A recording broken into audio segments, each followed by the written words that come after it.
أعوذ بالله من الشيطان الرجيم. بسم الله الرحمن الرحيم. الرحمن علم القرآن خلق الإنسان علمه البيان.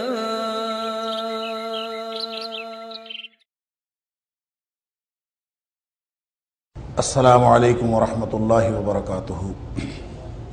الحمد للہ وکفا وسلام علی عبادہ الذین اصطفیٰ. اشہد ان لا الہ الا اللہ وحدہ لا شریک لہ واشہد ان محمدا عبدہ ورسولہ صلی اللہ علیہ وآلہ وسلم. اللہم صلی علی محمد وعلی آل محمد كما صليت على إبراهيم وعلى آل إبراهيم إنك حميد مجيد. اللهم بارك على محمد وعلى آل محمد كما باركت على إبراهيم وعلى آل إبراهيم إنك حميد مجيد.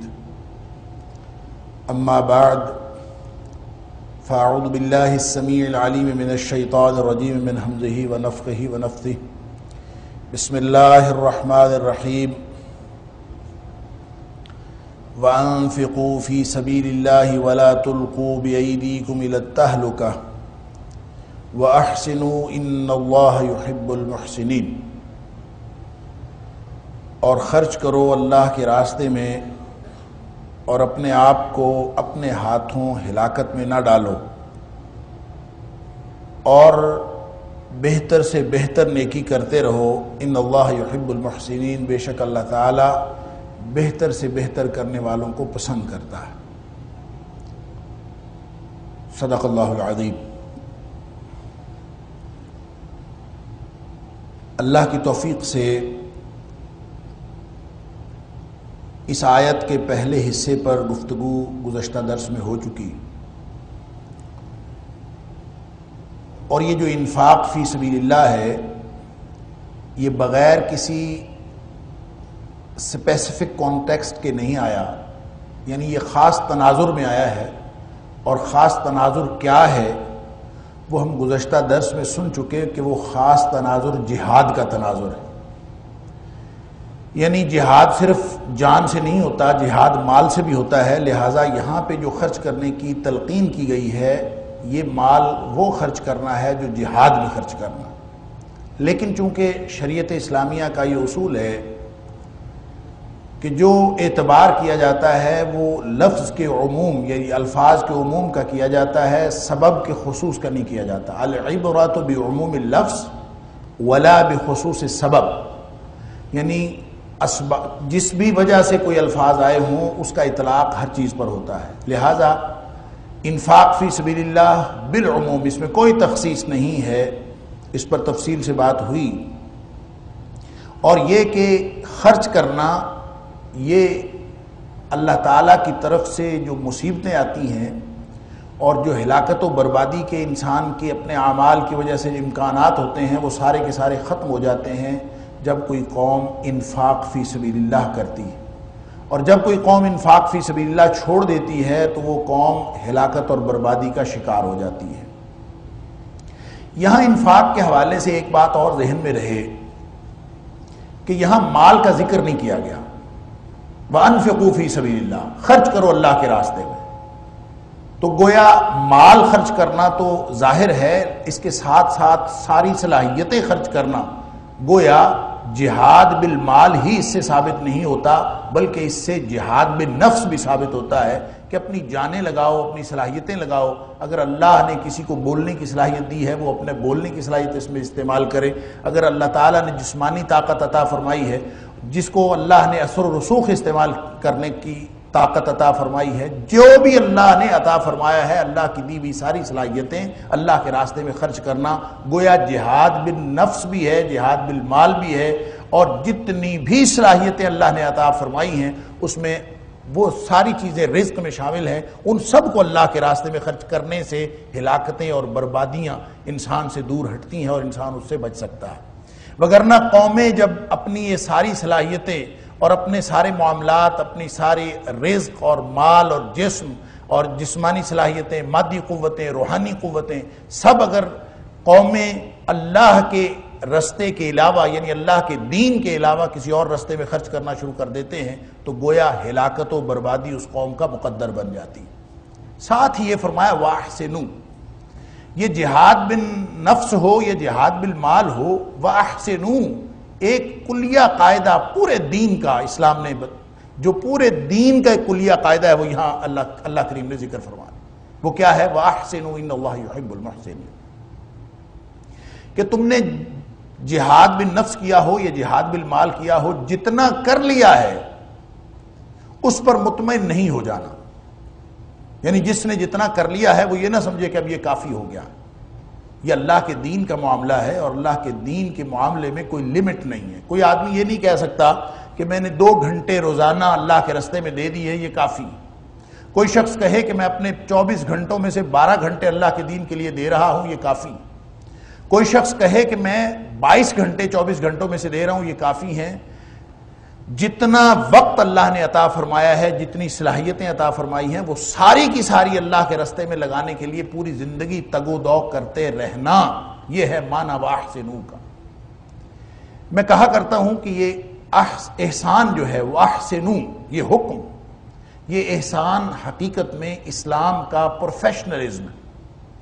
دور جدید میں ایک اصطلاح استعمال ہوتی ہے پروفیشنل طریقے سے کسی کام کو کرنا، پروفیشنلزم یا پرفیکشن، کسی بھی چیز کو پرفیکشن تک لے جانا۔ کچھ لوگ ہیں ماہرین نفسیات کہتے ہیں وہ پرفیکشنسٹ ہوتے ہیں، ہر کام کو مکمل طریقے سے پروفیشنل طریقے سے پریسیژن کے ساتھ پریسائزلی کرنے کی کوشش کرتے ہیں کہ کوئی کمی واقع نہ رہے، اس کے ساری شرائط سارے پہلو اس کے مکمل ہوں، تو پھر وہ یہ پروفیشنل طریقے سے کرنے کا یہ مطلب ہے۔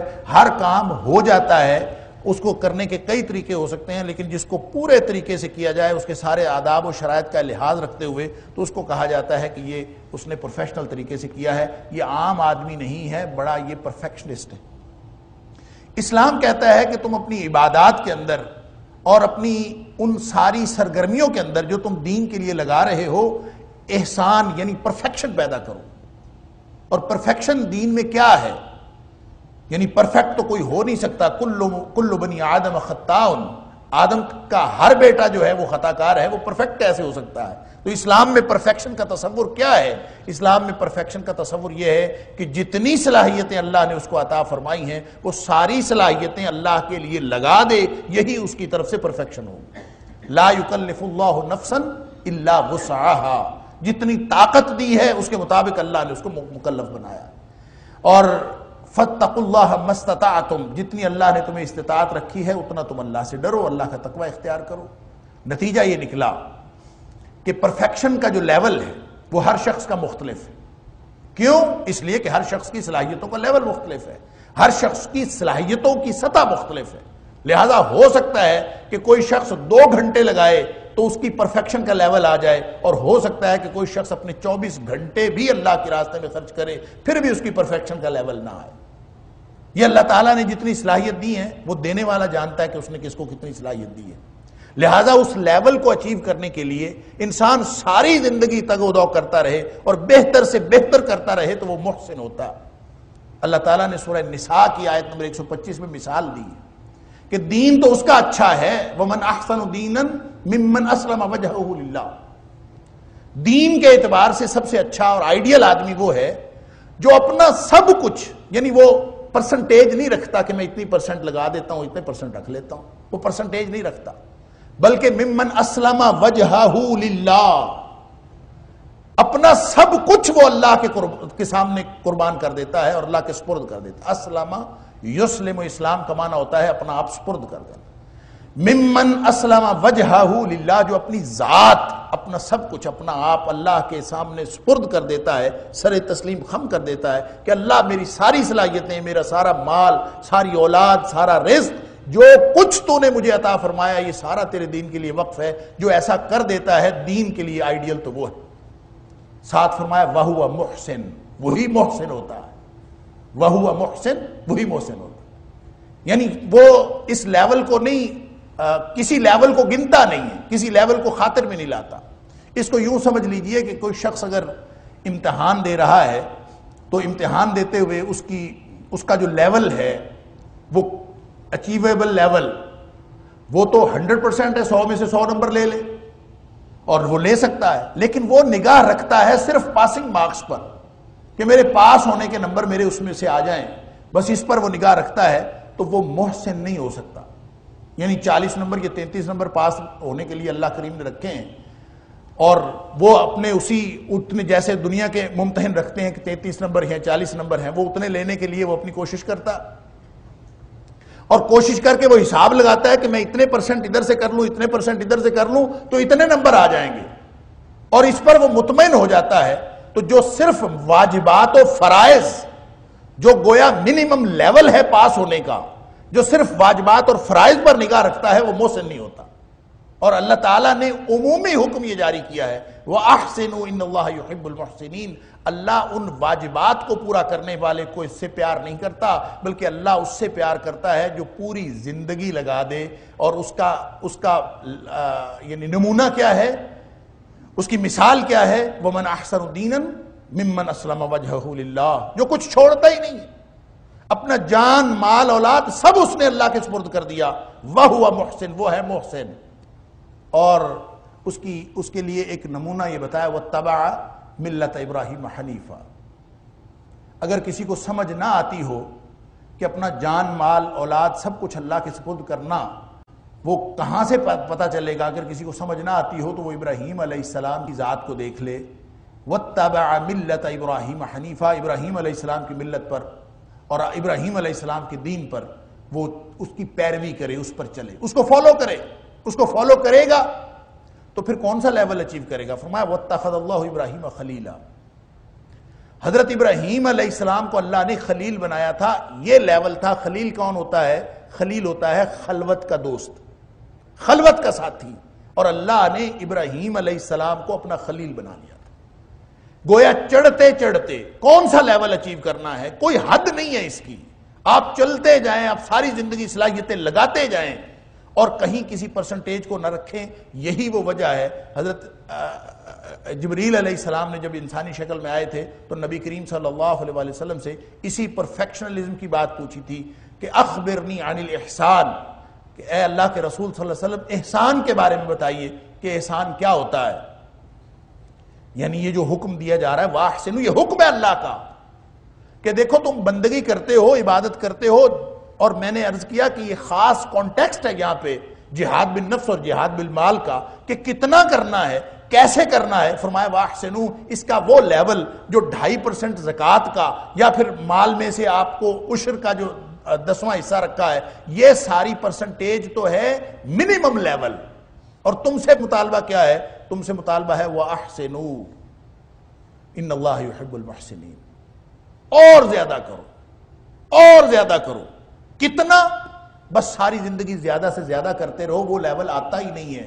اللہ تعالیٰ کے قرب کا لیول وہ اچیو ہوتا ہی نہیں ہے. انسان اپنی ساری صلاحیتیں جب لگا دیتا ہے تو یہ اس کا لیول آف پرفیکشن ہے.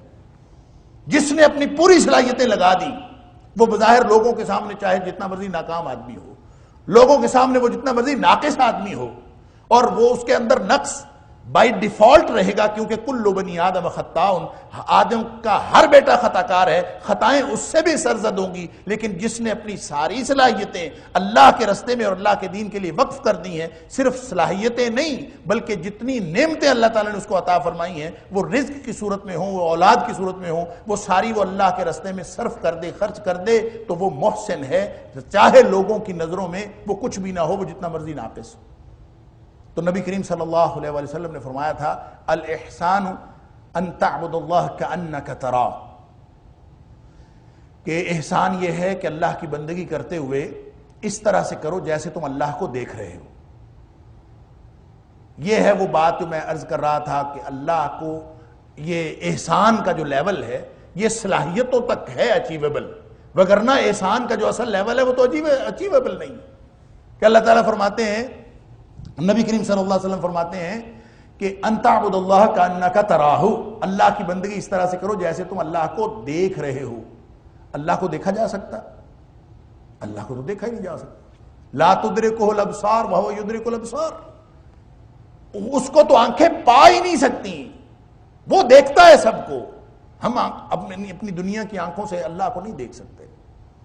نبی کریم صلی اللہ علیہ وسلم کے بارے میں لوگوں کو بہت غلط فہمیاں ہیں، اور بہت ساری روایات کو جو انالیسس کرتے ہیں درست نہیں کرتے۔ اما عائشہ صدیقہ رضی اللہ تعالیٰ عنہ فرماتی ہیں کہ جو شخص بھی یہ سمجھے کہ نبی اکرم صلی اللہ علیہ وسلم نے اپنی ان آنکھوں سے، ان مادی آنکھوں سے اللہ کا دیدار کیا ہے، وہ جھوٹ بولتا۔ یہ ممکن ہی نہیں، اللہ کو دیکھا جانا ممکن نہیں۔ اب جس کو جو بات حاصل کرنا ممکن نہیں ہے، جو لیول اچیو کرنا ممکن نہیں ہے، ہمیں اس کا حکم دیا جا رہا۔ احسان کیا ہے؟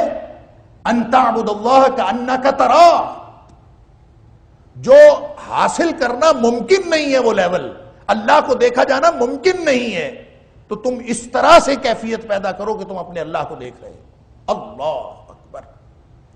اب یہ ناممکن سطح حاصل کرنے کا حکم کیوں ہے؟ یہ ناممکن سطح تک جانا احسان کیوں ہے؟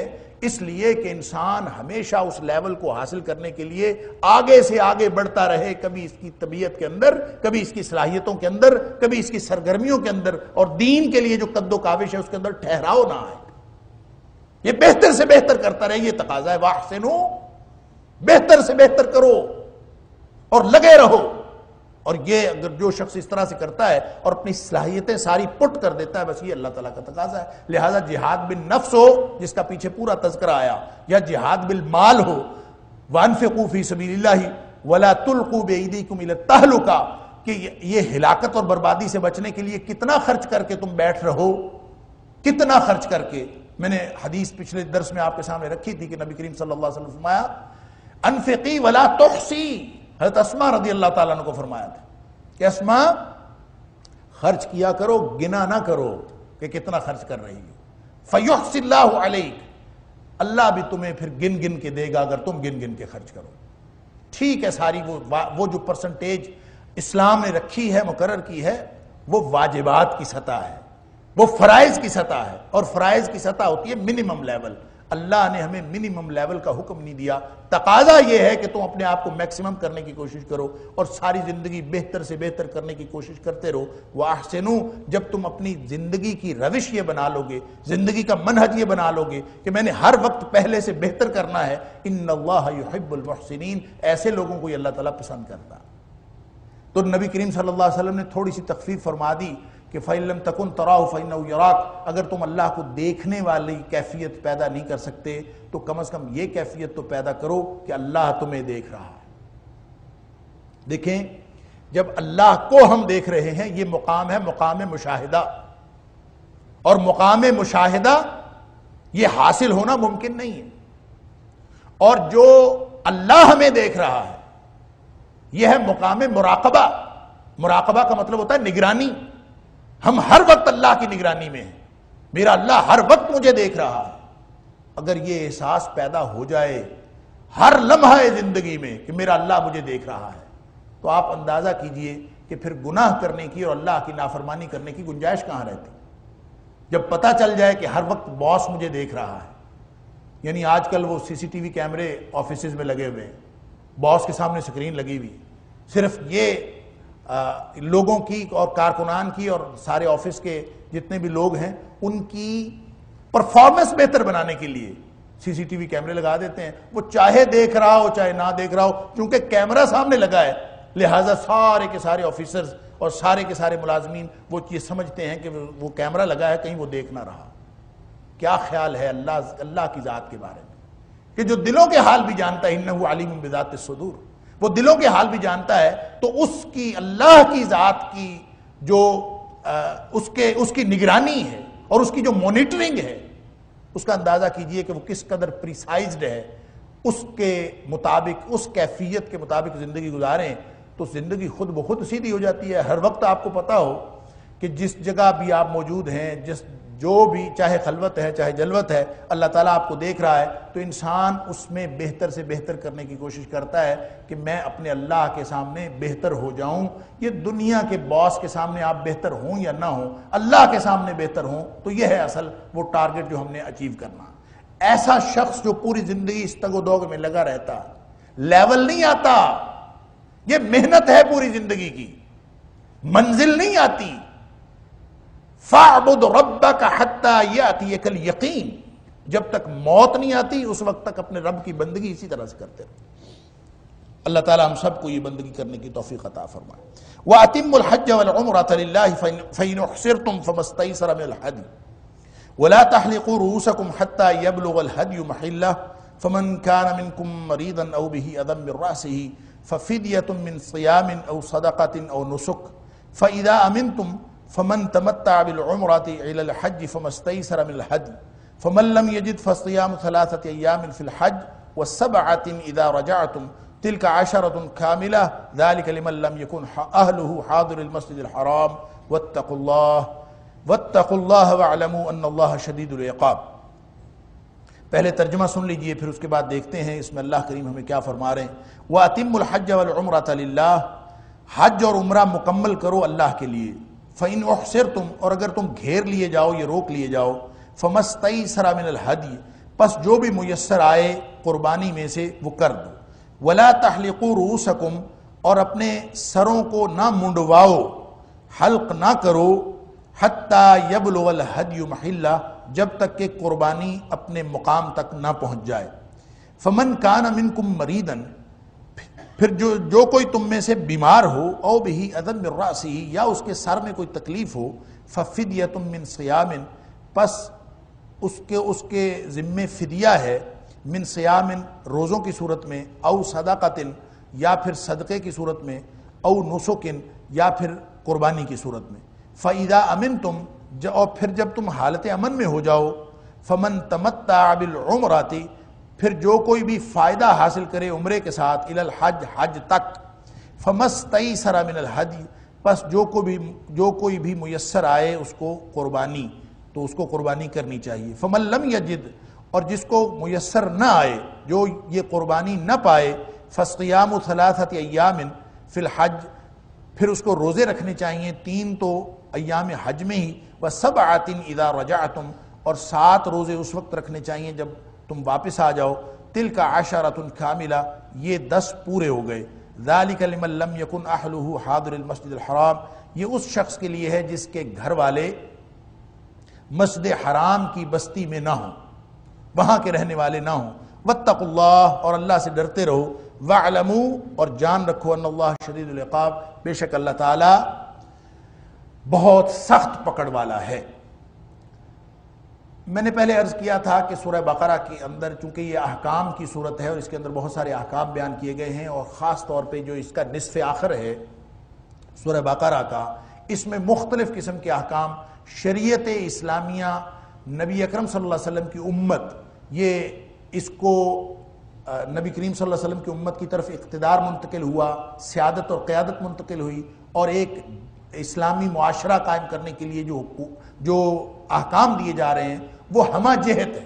اس میں عبادات بھی ہیں، اس میں معاملات بھی ہیں، اس میں جہاد بھی ہے، اس میں حج بھی ہے، اس میں ساری چیزیں موجود۔ لیکن کہیں کہیں جیسے جیسے بات آگے بڑھتی ہے، پہلے ہم نے جہاد کا ذکر سنا، جہاد سے پہلے روزے کا ذکر ہوا، اور روزے کے درمیان میں چاند کا ذکر ہوا، اور چاند کے ذکر کے ضمن میں اللہ کریم نے وہاں حج کا ذکر بھی فرمایا۔ اب یہاں جہاد کا ذکر کرنے کے فوراً بعد، کیونکہ جہاد کے ذکر کے ضمن میں یہ بات آئی تھی کہ مسجد حرام میں بھی اگر وہ لوگ تمہیں روکیں اور فتنہ برپا کریں تو تم نے ان کے ساتھ لڑائی کرنی، اور مسجد حرام میں لڑائی کی نوبت اسی وقت آتی ہے جب کہ نبی اکرم صلی اللہ علیہ وآلہ وسلم جاننے لگے تھے اور آپ کو روک لیا گیا تھا، اور یہ حدیبیہ کا موقع آیا۔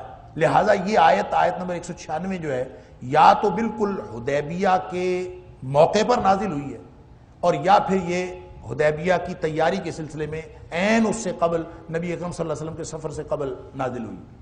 لیکن اس سلسلے میں حضرت کعب بن عجرہ رضی اللہ تعالی عنہ کی وہ حدیث وہ ہماری رہنمائی کرتی ہے، اور یہ اس کا تعین ہو جاتا ہے کہ کس موقع پر نازل ہوئی۔ بخاری اور مسلم کے اندر حضرت کعب بن عجرہ رضی اللہ تعالیٰ عنہ کی یہ روایت موجود ہے۔ وہ فرماتے ہیں کہ ہم حدیبیہ میں تھے کہ نبی کریم صلی اللہ علیہ وسلم میرے پاس تشریف لائے، میرے سر میں بڑی تکلیف تھی اور شدید قسم کی جوئیں تھیں اور نیچے گر رہی تھیں۔ اس تکلیف کو نبی کریم صلی اللہ علیہ وسلم نے دیکھا تو آپ نے فرمایا کہ تم ایسے کرو کہ اپنا سر منڈوا لو، فاحلق راسک، اپنا سر منڈوا لو۔ اور میں نے سر منڈوا لیا، اور پھر ساتھ نبی کریم صلی اللہ علیہ وسلم نے مجھے حکم دیا کہ تم یہ 3 کاموں میں سے کوئی ایک کام کرو، 3 روزے رکھ لو، یا پھر فرمایا کہ یا پھر صدقہ کرو بفرق بین الستہ، فرق کے ساتھ، فرق تقسیم کر دو 6 لوگوں کے درمیان، یا یہ فرمایا، اور یا پھر فرمایا اوین سک بما تیسر، یا پھر قربانی کرو جو تمہیں میسر ہے۔ حضرت کعب بن عجرہ اس حدیث میں فرماتے ہیں، یہ بخاری مسلم کے اندر بھی ہے اور باقی کتابوں کے اندر بھی ہے، وہ فرماتے ہیں فِيَّ نَزَلَتْ هَذِهِ الْآيَةِ، یہ جو آیت نازل ہوئی ہے یہ میرے بارے میں نازل ہوئی ہے۔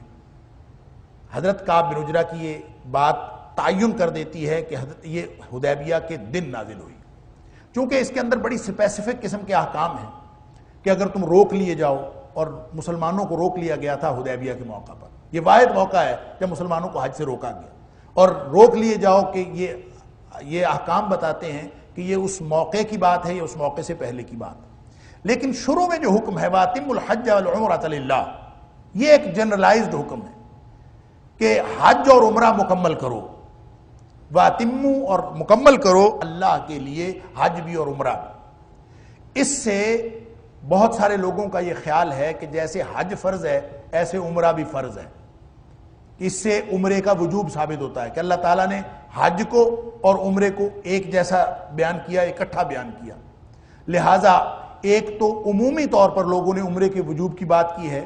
یہ بات زیادہ درست اس لیے نہیں ہے کہ نبی کریم صلی اللہ علیہ وسلم نے خود بھی اور قرآن نے سورہ آل عمران کی جو آیت نمبر 97 ہے اس کے اندر سوائے اس کے کہ حج کو فرض قرار دیا ہے، عمرے کو فرض قرار نہیں دیا، اس لیے عمرہ اس فرضیت کے اندر شامل نہیں ہو سکتا۔ البتہ یہ جو مکمل کرنا ہے اس کا کیا مطلب ہے؟ اس کا مطلب یہ ہے کہ اگر آپ نے نیت کر لی ہو ایک دفعہ، اور عمرے اور حج کی نیت کی نشانی کیا ہے؟ آپ نے احرام باندھ لیا ہو۔ احرام اگر باندھ لیا ہے اور نیت کر لی ہے، احرام باندھنا ظاہر ہے وہ میقات سے گزرتے ہوئے احرام باندھنا ہے۔ احرام 2 چیزوں کا نام ہے، ایک تو لباس کا نام ہے، مردوں کے لیے 2 چادریں ہیں اور عورتوں کے لیے وہ جو عمومی لباس با پردہ ساتر لباس جو پہنتی ہیں وہی لباس ہے۔ میقات سے جب لباس یہ پہن لیا اور میقات سے نیت کر لی، لباس اور نیت دونوں کا نام احرام ہے۔ اگر صرف چادریں پہن لی ہیں، نیت نہیں کی تو یہ احرام نہیں ہے، چادریں تو پھر ایک لباس ہے، کچھ بھی نہیں۔ اگر نیت کر لی ہے تو پھر یہ احرام۔ تو گویا جس شخص نے نیت کر لی ہو عمرے کی، اس کے اوپر پھر عمرہ کرنا واجب ہے، کیونکہ یہ شریعت اسلامیہ کا ایک جنرلائزڈ اصول ہے۔ سمجھ لیجئے کہ نوافل تو نوافل ہیں، آپ چاہے ادا کرنا چاہیں چاہے نہ کرنا چاہیں، آپ کے پاس اختیار ہے، لیکن اگر آپ کوئی ان کی ادائیگی کا آغاز کر دیں، نیت کر کے اس کا آغاز کر دیں، تو پھر اس کو پورا کرنا ضروری ہوتا ہے۔ مثلا آپ نے روزہ رکھ لیا، نفلی روزہ، آپ کے پاس اختیار ہے، آپ چاہے رکھیں چاہے نہ رکھیں، لیکن جب آپ نے روزہ رکھ لیا تو پھر اس کو پورا کرنا واجب ہو جاتا ہے۔ پہلے نفل تھا، پھر اس کو پورا کرنا واجب ہو گیا۔ آپ اعتکاف کرتے ہیں، اعتکاف کرنا ایک نفل عبادت ہے، لیکن جب آپ 10 دن کی نیت کر کے بیٹھ جاتے ہیں اعتکاف، تو پھر اب 10 دن پورا کرنا آپ کے لیے لازم ہے، اور اگر کسی وجہ سے آپ کو اٹھنا پڑ جائے تو آپ کو اس کی قضا دینی پڑے گی۔ اور اس لیے کہ آپ چاہے نفل تھا، آپ نے نیت کی تھی، اب وہ نیت پوری کرنا آپ کے اوپر واجب ہے۔ اس قدر وجوب کے تو جمہور علماء قائل ہیں۔ البتہ امام شوکانی وغیرہ کا یہ خیال ہے کہ بعض ایسی صورتیں بھی ہیں کہ انسان نے اگرچہ نیت کر لی ہو، اگرچہ اس نے نفل کی ادائیگی کا آغاز کر دیا ہو، لیکن پھر بھی اس کے اوپر وہ واجب نہیں ہو جاتا، اگر وہ ترک کرنا چاہے تو اس کے پاس اختیار رہتا۔ لیکن جمہور علماء کا خیال یہی ہے کہ ایک دفعہ جب آپ نیت کر لیتے ہیں اور شروع کر لیتے ہیں کام، تو پھر اس کو پورا کرنا واجب ہو جاتا ہے۔ نبی اکرم صلی اللہ علیہ وسلم نے عمرے کی نیت کی، آپ نے صحابہ اکرام کو ساتھ لیا، احرام باندھا، اور احرام باندھ کر حدیبیہ تک آئے، روک لیے گئے، نیت موجود تھی۔ اب گویا یہ عمرہ پورا کرنا لازمی تھا، اسی لیے نبی کریم صلی اللہ علیہ وسلم نے اس سال شرائط مان لی اور واپس تشریف لے گئے، اور اگلے سال جب آپ نے عمرہ کیا ہے تو اس عمرے کو عمرہ قضا کہا جاتا ہے، کہ وہ عمرہ جو آپ کے ذمے تھا آپ نے اس کو پورا کیا ہے، جو واجب تھا اب اس کو پورا کیا اگلی دفعہ۔ ویسے عمرہ جو ہے وہ واجب نہیں تھا، اور آپ نے نیت کر لی، احرام باندھ لیے تو وہ واجب ہو گیا، تو اگلے سال آپ کو اس کی قضا دینی پڑی۔ لہذا وَأَتِمُّ الْحَجَّ وَالْعُمْرَةَ لِلَّهِ، اس میں یہ بات قطعاً ثابت نہیں ہوتی کہ چونکہ حج اور عمرے کا اکٹھا ذکر ہے لہذا جس طرح حج فرض ہے اسی طرح سے عمرہ فرض ہے، البتہ نیت کر لی جائے۔ دیکھیں حج اگر فرض حج کر رہا ہے کوئی شخص وہ تو ویسے ہی فرض ہے، جو شخص نفلی حج کر رہا ہو یا حج بدل کر رہا ہو وہ بھی اگر احرام باندھ کے ایک دفعہ شروع ہو جاتا ہے تو اب اس کے اوپر وہ اس کو پورا کرنا لازمی ہو جاتا ہے۔ وہ اگر راستے میں کہیں روک لیا جاتا ہے یا کوئی اس کے ساتھ حادثہ پیش آ جاتا ہے تو اس کو وہ بہر صورت پورا کرنا پڑے گا، چاہے وہ اگلے سال پورا کرے۔ فَإِنْ أُحْصِرْتُمْ فَمَا اسْتَيْسَرَ مِنَ الْهَدْيِ، اگر تم روک لیے جاؤ یا گھیر لیے جاؤ، اُحْصِرْتُمْ کا لفظی معنی ہے گھیر لیے جاؤ، فَمَا اسْتَيْسَرَ پس جو بھی میسر آئے من الہدی قربانی سے وہ قربانی کر دو۔ اب دیکھیں اب تو شریعت اسلامیہ نے ایک طریقہ کار مقرر کر دیا ہے کہ قربانی صرف حج قران اور حج تمتع کرنے والے پر واجب ہے، باقی لوگوں پر واجب نہیں ہے، نہ تو عمرہ کرنے والوں پر واجب ہے نہ ہی حج افراد کرنے والوں پر واجب۔ حج تمتع اور قران کیا ہوتے ہیں بعد میں اس کا ذکر آتا ہے انشاءاللہ، لیکن یہاں یہ سمجھ لیجئے کہ چونکہ نبی اکرم صلی اللہ علیہ وسلم جب 6 ہجری میں عمرہ کرنے کے لیے آئے تھے تو اس وقت آپ نے قربانی کے جانور بھی ساتھ لیے ہوئے تھے اور احرام آپ لوگوں نے باندھے ہوئے تھے، اور احرام باندھ کر قربانی کے جانور ساتھ تھے۔ اب یہ حکم یہ دیا جا رہا ہے کہ چونکہ نبی اکرم صلی اللہ علیہ وسلم اور آپ کے ساتھیوں کو روک لیا گیا تھا، حدود حرم میں داخل نہیں ہونے دیا گیا، تو حکم یہ دیا جا رہا ہے کہ اگر ایسی صورت کبھی پیدا ہو جائے، حالات خراب ہو جائیں اور تمہارے ساتھ قربانی کا جانور ہو تو قربانی کے جانور کو اسی وقت ذبح کر دو۔ اگر تم روک لیے گئے ہو اور تمہیں واپس جانا پڑ رہا ہے تو قربانی کا جانور، وہ قربانی تو کرنی پڑے گی جو آپ کے ساتھ ہے، لیکن یہ قربانی کرنی کیسے ہے اور احرام کھولنا کیسے ہے، احرام کھولنے کا طریقہ اور احرام کھولنے کی نشانی، یعنی قربانی کرو اور احرام کھول دو۔ نشانی اس کی یہ ہے کہ سر کا حلق کروایا جائے مردوں کے لیے، یا پھر قصر کروایا جائے جو بال کٹوانا کہتے ہیں، یا پھر عورتیں جو ہیں وہ اپنے ایک لٹ پکڑ کر اس کا آخری سرا اپنی انگلی سے لپیٹ کر اس کو اگر تھوڑا سا کاٹ لیں ایک پور کے برابر تو یہ ان کے لیے یہ نشانی ہے احرام کھولنے کی۔ اور ظاہر ہے احرام کی حالت میں یہ منع ہے کہ وہ کوئی شخص اپنے بال کاٹے، اور جس وقت یہ احرام کھولنا ہے اس وقت نشانی کے طور پر اس کو کاٹنا پڑے۔ اب راستے میں روک لیے گئے، قربانیاں کر دینی ہیں اور قربانیاں کر کے احرام کھول دینے ہیں کیونکہ روک لیے گئے ہیں، جانے نہیں دیا، لیکن احرام کھولنے کی نشانی کیا ہے؟ حلق کرنا۔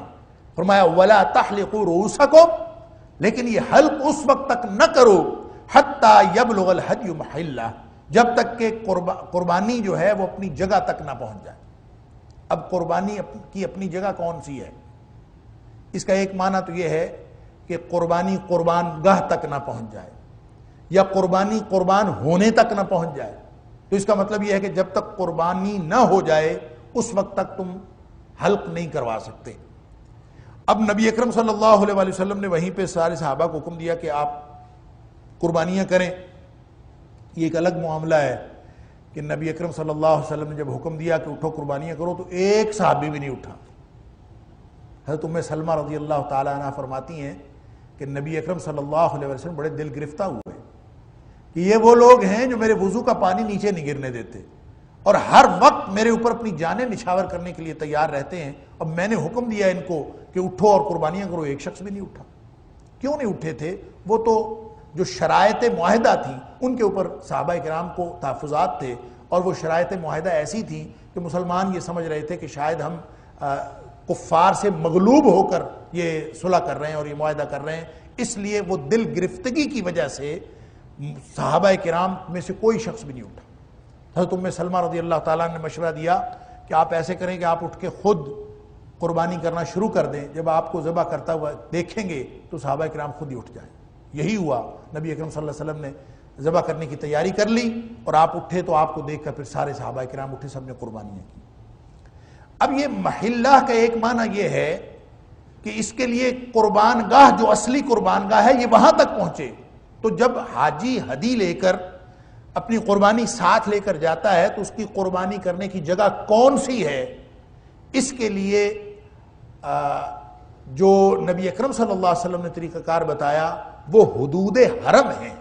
یعنی سب سے پہلے جو قربان گاہ ہوتی تھی وہ صفا پہاڑی کے قریب ہوتی تھی، بعد میں جب رش پڑا تو نبی کریم صلی اللہ علیہ وسلم نے فرمایا کہ اس کو منا تک لے جایا جائے، اور پورے کا پورا منا، کل منا منحر، پورا منا جو ہے وہ منحر ہے کہ اس کے اندر کسی بھی جگہ قربانی کی جا سکتی ہے۔ اب بھی جو سلاٹر ہاؤس وہاں پہ ہے منحر، وہ منا کی حدود کے اندر ہے، اور منا کے ایک سائیڈ پر پہاڑی کے ساتھ پول بنایا گیا ہے، اور کلو منا منحر، سارا کا سارا منا منحر ہے، اس تک لے جائے۔ لیکن ایک بات ذہن میں رہے کہ یہ منا سارا کا سارا حدود حرم کے اندر ہے۔ اس کا مطلب یہ ہوا کہ قربانی کرنے کی جو جگہ ہے وہ حدود حرم کے اندر ہے، حدود حرم سے باہر نہیں کی جا سکتی۔ یہی وجہ ہے کہ نبی اکرم صلی اللہ علیہ وسلم کو جب روکا گیا تھا تو وہ حدود حرم کے باہر تھے۔ نبی اکرم صلی اللہ علیہ وسلم کو حدیبیہ جو مقام ہے، آج کل اس کو شمسیہ کہا جاتا ہے، یہ بالکل حدود حرم ہے۔ یہاں پہ حرم کی حدود ختم ہو جاتی ہیں۔ تو جب کفار مکہ نے نبی اکرم صلی اللہ علیہ وسلم اور صحابہ کرام کو روکا تھا تو انہوں نے حدود حرم سے باہر روکا تھا، ان کو داخل نہیں ہونے دیا تھا۔ لیکن یہاں پہ دو باتیں بڑی اہم ہیں۔ ایک تو یہ کہ نبی اکرم صلی اللہ علیہ وسلم نے جب قربانی کی تو قربانی آپ نے حدود حرم کے اندر آ کے کی، حدود حرم سے باہر نہیں کی۔ اور دوسری بات یہ ہے کہ نبی اکرم صلی اللہ علیہ وسلم جب نمازیں پڑھتے رہے تو روایات میں آتا ہے کہ جب آپ نماز ادا فرماتے تھے تو آپ حدود حرم کے اندر آ کے نماز ادا فرماتے تھے، یعنی عین حد پہ انہوں نے رکا ہوا تھا۔ پڑاؤ مسلمانوں کا باہر تھا، لیکن جب نماز پڑھتے تھے تو حدود حرم کے اندر آ کے پڑھتے تھے۔ یہاں سے وہ مسئلہ بھی حل ہو گیا۔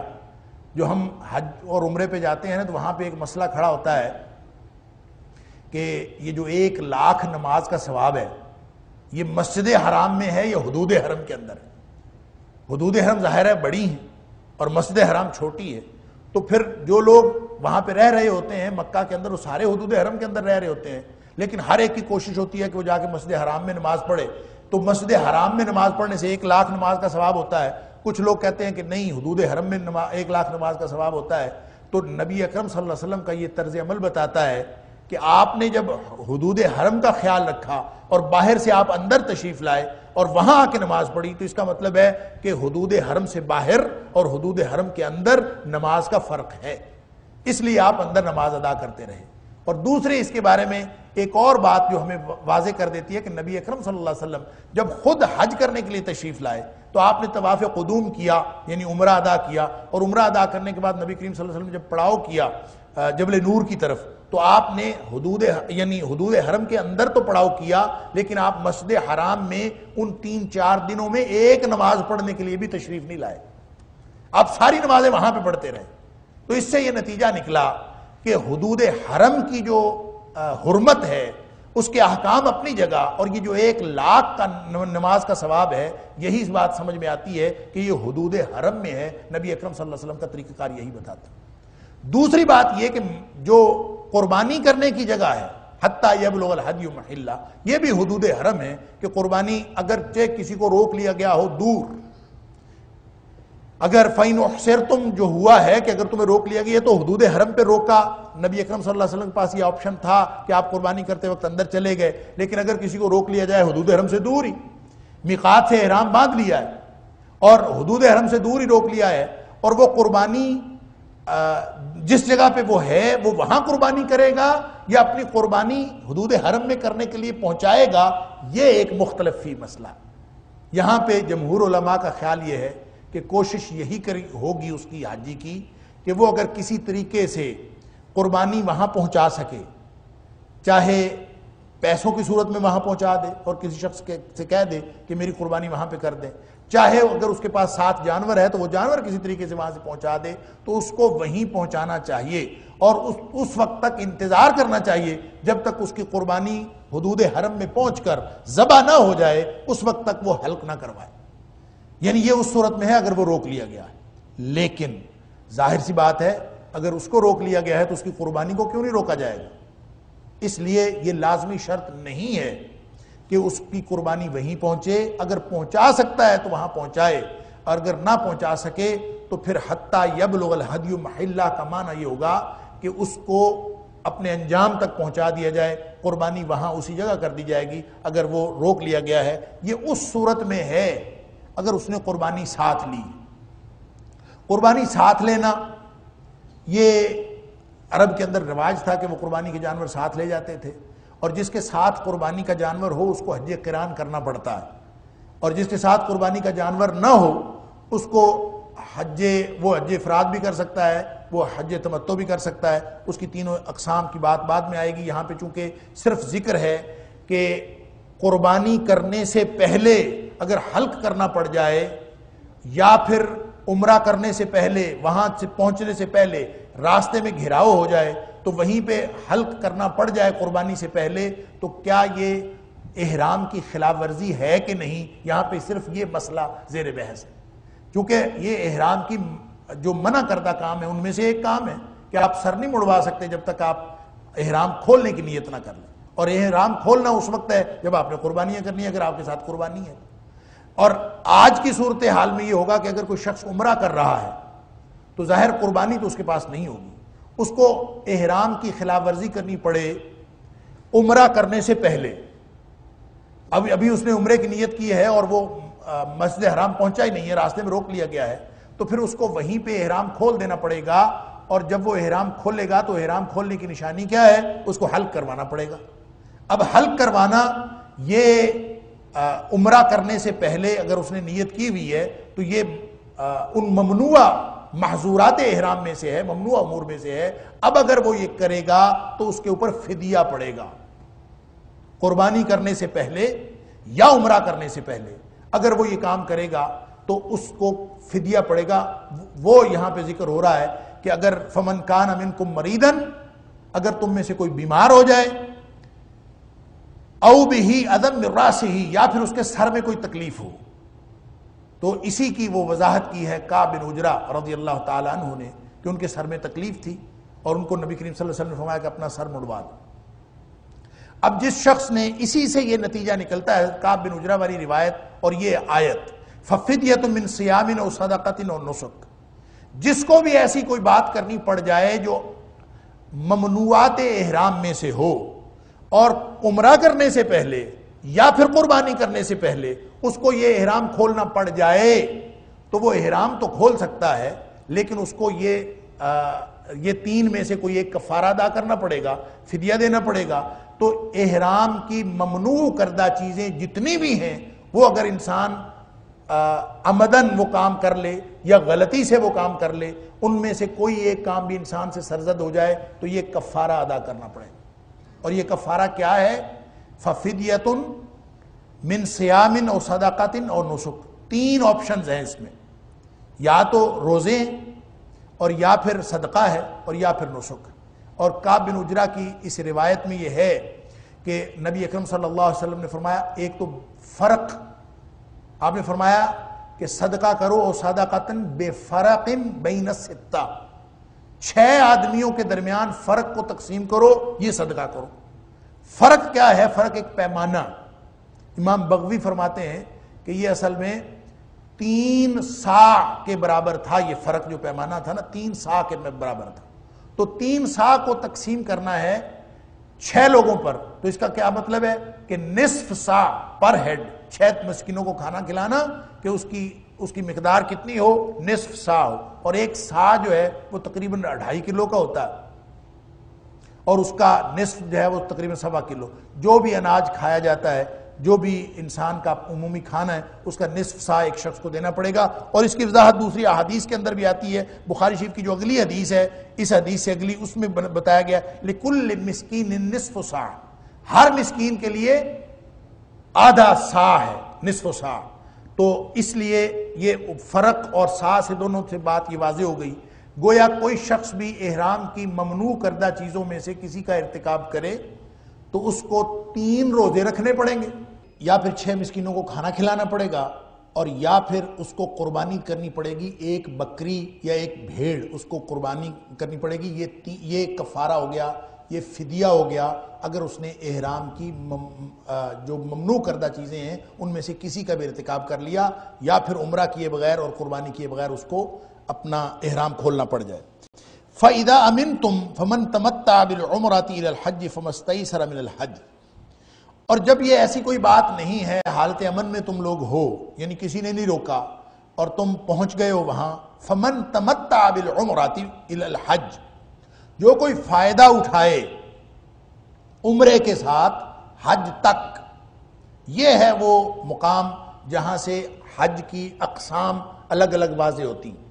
تمتع کا مطلب ہوتا ہے فائدہ اٹھانا.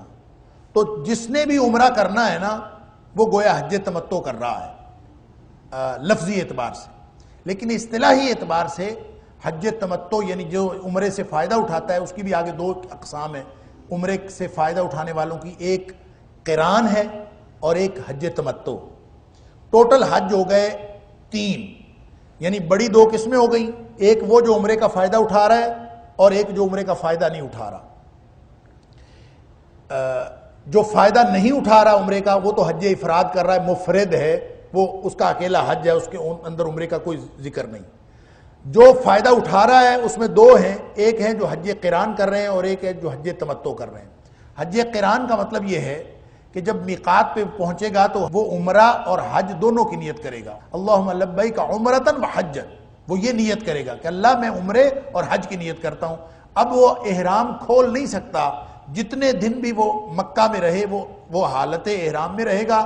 عمرہ کر لے گا لیکن عمرہ کرنے کے بعد حج تک وہ حالت احرام میں رہے. جب حج ہو گیا تو 10 تاریخ کو وہ قربانی کرنے کے بعد احرام کھول لے گا، اس وقت تک یہ احرام نہیں کھول سکتا. اس کو قربانی کرنی پڑے گی. اب دیکھیں فمن تمتع بالعمرۃ الی الحج، جس نے بھی عمرے کا فائدہ اٹھانا ہے اس کو دم شکر یعنی شکر کے طور پر ایک قربانی کرنی پڑے گی کہ اس کو اللہ تعالیٰ نے یہ فائدہ دیا کہ اس نے عمرے کا فائدہ اٹھایا، کہ ایک عمرہ بھی کیا اور ساتھ حج بھی کیا. یہ فائدہ جس نے اٹھانا ہے اس کے لیے قربانی لازم ہے، اور جس نے یہ فائدہ نہیں اٹھانا اس کے لیے قربانی لازم نہیں ہے. لہذا حج افراد میں قربانی لازم نہیں ہے، اور حج افراد کرنے والا وہ ہے جو حج کے بالکل قریب وہاں پہ پہنچتا ہے اور میقات سے نیت کرتا ہے اللہم لبیک حجا، اے اللہ میں حج کی نیت کرتا ہوں اور وہ حج کے لیے میں حاضر ہوں. اور وہ صرف حج کرتا ہے، وہ چاہے طواف قدوم کرے چاہے طواف قدوم بھی نہ کرے، وہ سیدھا اگر عرفات بھی چلا جائے اس کا حج ہو جاتا، اور اس کے اوپر قربانی بھی لازمی نہیں. لیکن جو حج تمتع کر رہا ہے یعنی یا حج قران کر رہا ہے، عمرے سے فائدہ اٹھانے والے 2 قسم کے لوگ ہیں، قارن اور متمتع. جو حج قران کرتا ہے، احرام باندھنے کی نیت کرتا ہے کہ میں احرام باندھ کر میقات سے گزر کر عمرہ بھی کروں گا، پھر احرام باندھے رکھوں گا حج تک چاہے جتنے بھی دن ہیں، تو پھر اس کے بعد جو ہے وہ میں احرام کھولوں گا، تو اس کو بھی قربانی کرنی پڑے گی. اور جو حج تمتع کرتا ہے یعنی فائدہ اس طرح سے اٹھاتا ہے کہ میقات سے صرف عمرے کا احرام باندھتا ہے، یہ نیت کرتا ہے اللہم لبیک عمرۃ، گیا حج پہ ہے لیکن وہ نیت کرتا ہے اللہم لبیک عمرۃ، اللہ میں نیت کرتا ہوں اور حاضر ہوں عمرے کے لیے. اور پھر وہ عمرہ کرنے کے بعد حلق کروا کے وہ احرام کھول دیتا. اب وہ حج تک فارغ ہے، وہ ساری پابندیوں سے آزاد ہے. اب اس کو یوم ترویہ یعنی 8 ذی الحج کو اپنی ہی جگہ پر جہاں وہ رہ رہا ہے قیام گاہ سے اس کو احرام باندھنا پڑے گا، اور پھر اس کو حج مکمل کر کے قربانی کرنی پڑے گی. اب یہ دونوں قسم کے یعنی حج قران کرنے والے اور حج تمتع کرنے والے، ان کے اوپر قربانی لازم ہے. فمن تمتع بالعمرۃ الی الحج، جس نے بھی حج کے ساتھ عمرے کو شامل کیا، چاہے وہ قارن ہو چاہے وہ متمتع ہو، دونوں کو فمستیسر من الحج، اس کو قربانی کرنی پڑے گی جو بھی اس کو میسر آئے. اگر وہ اونٹ قربانی کر سکتا ہے تو اونٹ کر دے، گائے قربانی کر سکتا ہے تو گائے کر دے، لیکن منیمم اس کو چھوٹا جانور تو قربان کرنا پڑے گا جو بھی میسر آئے. نبی اکرم صلی اللہ علیہ وسلم نے جب حج فرمایا تھا نا تو آپ نے پتہ کیا قربان کیا تھا؟ آپ نے اونٹ قربان کیے تھے اور 100 اونٹ قربان کیے تھے. ان میں سے 73 نبی اکرم صلی اللہ علیہ وسلم نے خود ذبح کیے تھے. حدیث کے اندر آتا ہے 100 کیے، 100 میں سے 73 خود ذبح کیے اور باقی کے حضرت علی رضی اللہ تعالیٰ نے کیے تھے. اس کا مطلب یہ ہے کہ قربانی کی کوئی حد مقرر نہیں ہے، منیمم حد یہ ہے کہ ایک جانور قربان کرے. فمستیسر من الحدی، اگر زیادہ کرنا چاہے تو وہ جتنا مرضی کر لے. فمن لم یجد فصیام 3 ایام فی الحج و7 اذا رجعتم.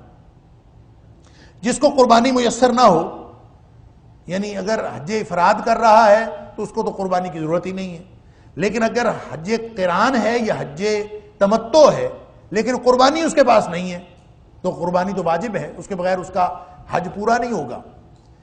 تو اب قربانی اگر اس کے پاس نہیں ہے، فمن لم یجد، جو یہ قربانی نہ پائے، فصیام، پھر اس کو چاہیے کہ وہ روزے رکھے. 3 ایام فی الحج، 3 دن کے روزے حج کے دنوں میں رکھے. اور وَسَبْعَةٍ اِذَا رَجَعْتُمْ، اور 7 روزے اس وقت رکھے جب وہ وہاں سے واپس آ جائے. 3 روزے حج کے دنوں میں، اور حج کے دنوں سے کیا مراد ہے؟ حج کے دنوں سے مراد یہ عشرہ ذی الحج، اور عشرہ ذی الحج میں بھی جو عرفات کے دن کا روزہ ہے، یعنی یوم عرفہ کا روزہ، وہ جس کی نبی کریم صلی اللہ علیہ وسلم نے بہت اہمیت بتائی اور آپ نے حکم دیا کہ یوم عرفہ کا روزہ رکھو. یہ یوم عرفہ کا روزہ غیر حاجی کے لیے ہے، یہ حاجی کے لیے نہیں. اس لیے مفسرین کرام کا خیال یہ ہے کہ یہ 3 روزے جو اس نے رکھنے ہیں یہ 9ویں تاریخ سے پہلے رکھے، یعنی 1 ذی الحج سے لے کر 8 ذی الحج تک یہ روزے رکھ لے. ان 8 دنوں میں سے کوئی 3 دن کے روزے رکھ لے. باقی اس کے 7 روزے رہ گئے.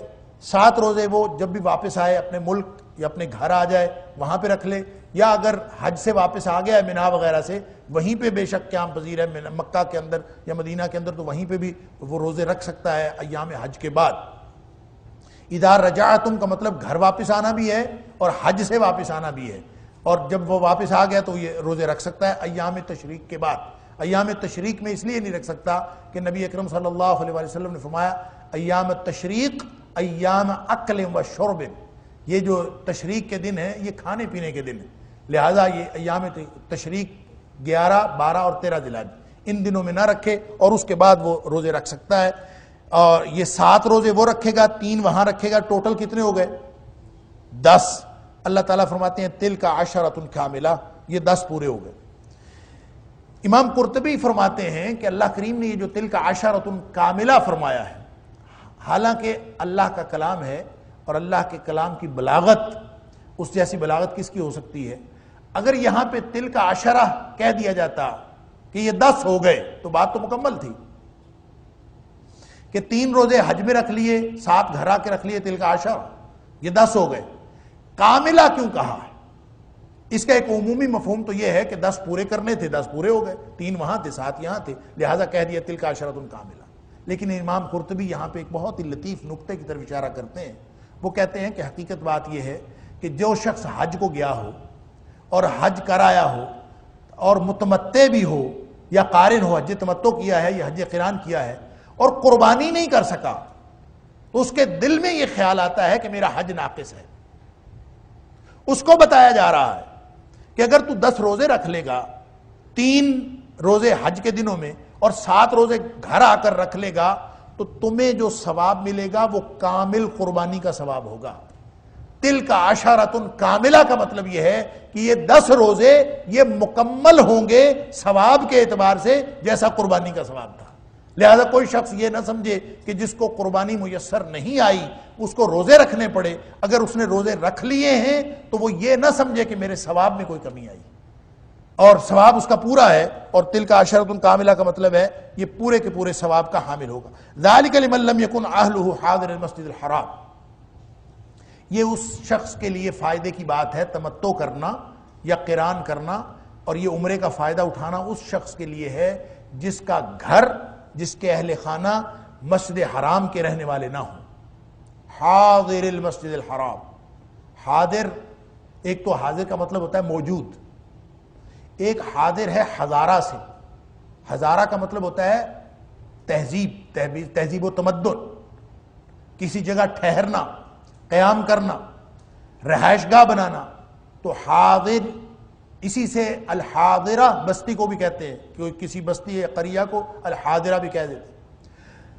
تو حاضر المسجد الحرام کا مطلب ہوگا کہ اس کے گھر والے جو ہیں وہ مسجد حرام کے رہنے والے ہوں، یعنی مسجد حرام کے ارد گرد رہنے والے ہوں۔ مراد کیا ہے؟ مکہ کے رہنے والے۔ گویا حاجی ہو گئے دو قسم کے، ایک وہ ہیں جو مکی ہیں اور ایک وہ ہیں جو باہر سے آتے ہیں، ان کو کہتے ہیں بدوی۔ عرب میں جو حضارہ اور حضارہ کے مقابلے میں بدویہ، یہ دو مقابلے میں آتے ہیں۔ حضارہ سے مراد کسی بستی کے رہنے والے اور بدویہ سے مراد جنگل کے رہنے والے۔ لیکن جب ہم حج کے حوالے سے کہتے ہیں تو مکی اور آفاقی، ان سے مراد مکی جو مکے میں رہتا ہے اور آفاقی پوری دنیا سے آنے والے حاجی جو ہیں جو مکے میں نہیں رہتے وہ آفاقی حاجی ہیں۔ تو حج تمتع اور حج قران کا موقع مکی حاجیوں کے لیے نہیں، یہ موقع صرف ان کے لیے ہے جو باہر سے آتے ہیں۔ اب سوال یہ پیدا ہوتا ہے کہ مسجد حرام میں رہنے والوں سے کیا مراد ہے؟ مسجد حرام میں رہنے والے سے مراد جو مسجد کے اندر رہتے ہیں۔ دیکھیں کعبۃ اللہ جو ہے اس کی حدود ہے، اس کی چار دیواری ہے، اور پھر جو حتیم کا حصہ ہے وہ بھی کعبۃ اللہ کے اندر شامل ہے۔ یہ ایک دائرہ ہے تقدس کا دائرہ۔ اس کے بعد مطاف ہے، پورے کا پورا مطاف جس کے اندر طواف کیا جاتا ہے، اس کے یہ ایک دائرہ ہے۔ پھر اس کے باہر یعنی مطاف، طواف جب بھی ہوگا وہ مطاف کے اندر ہوگا، اس کے باہر مسجد حرام ہے۔ کوئی شخص اگر مسجد حرام سے باہر یعنی باہر طواف کرنا شروع کر دے، مسجد حرام سے باہر نکل کر باہر سے اگر چکر لگانا شروع کر دے، اس کا طواف ہو جائے گا؟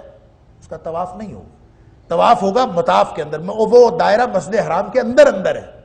پھر اس کے بعد مسجد حرام ہے، مسجد حرام کے باہر پھر ایک اور دائرہ ہے جس کو ہم حدود حرم کہتے ہیں۔ پھر حدود حرم کے باہر ایک اور بڑا دائرہ ہے جو میقات ہے، جو نبی کریم صلی اللہ علیہ وسلم نے مقرر کیا۔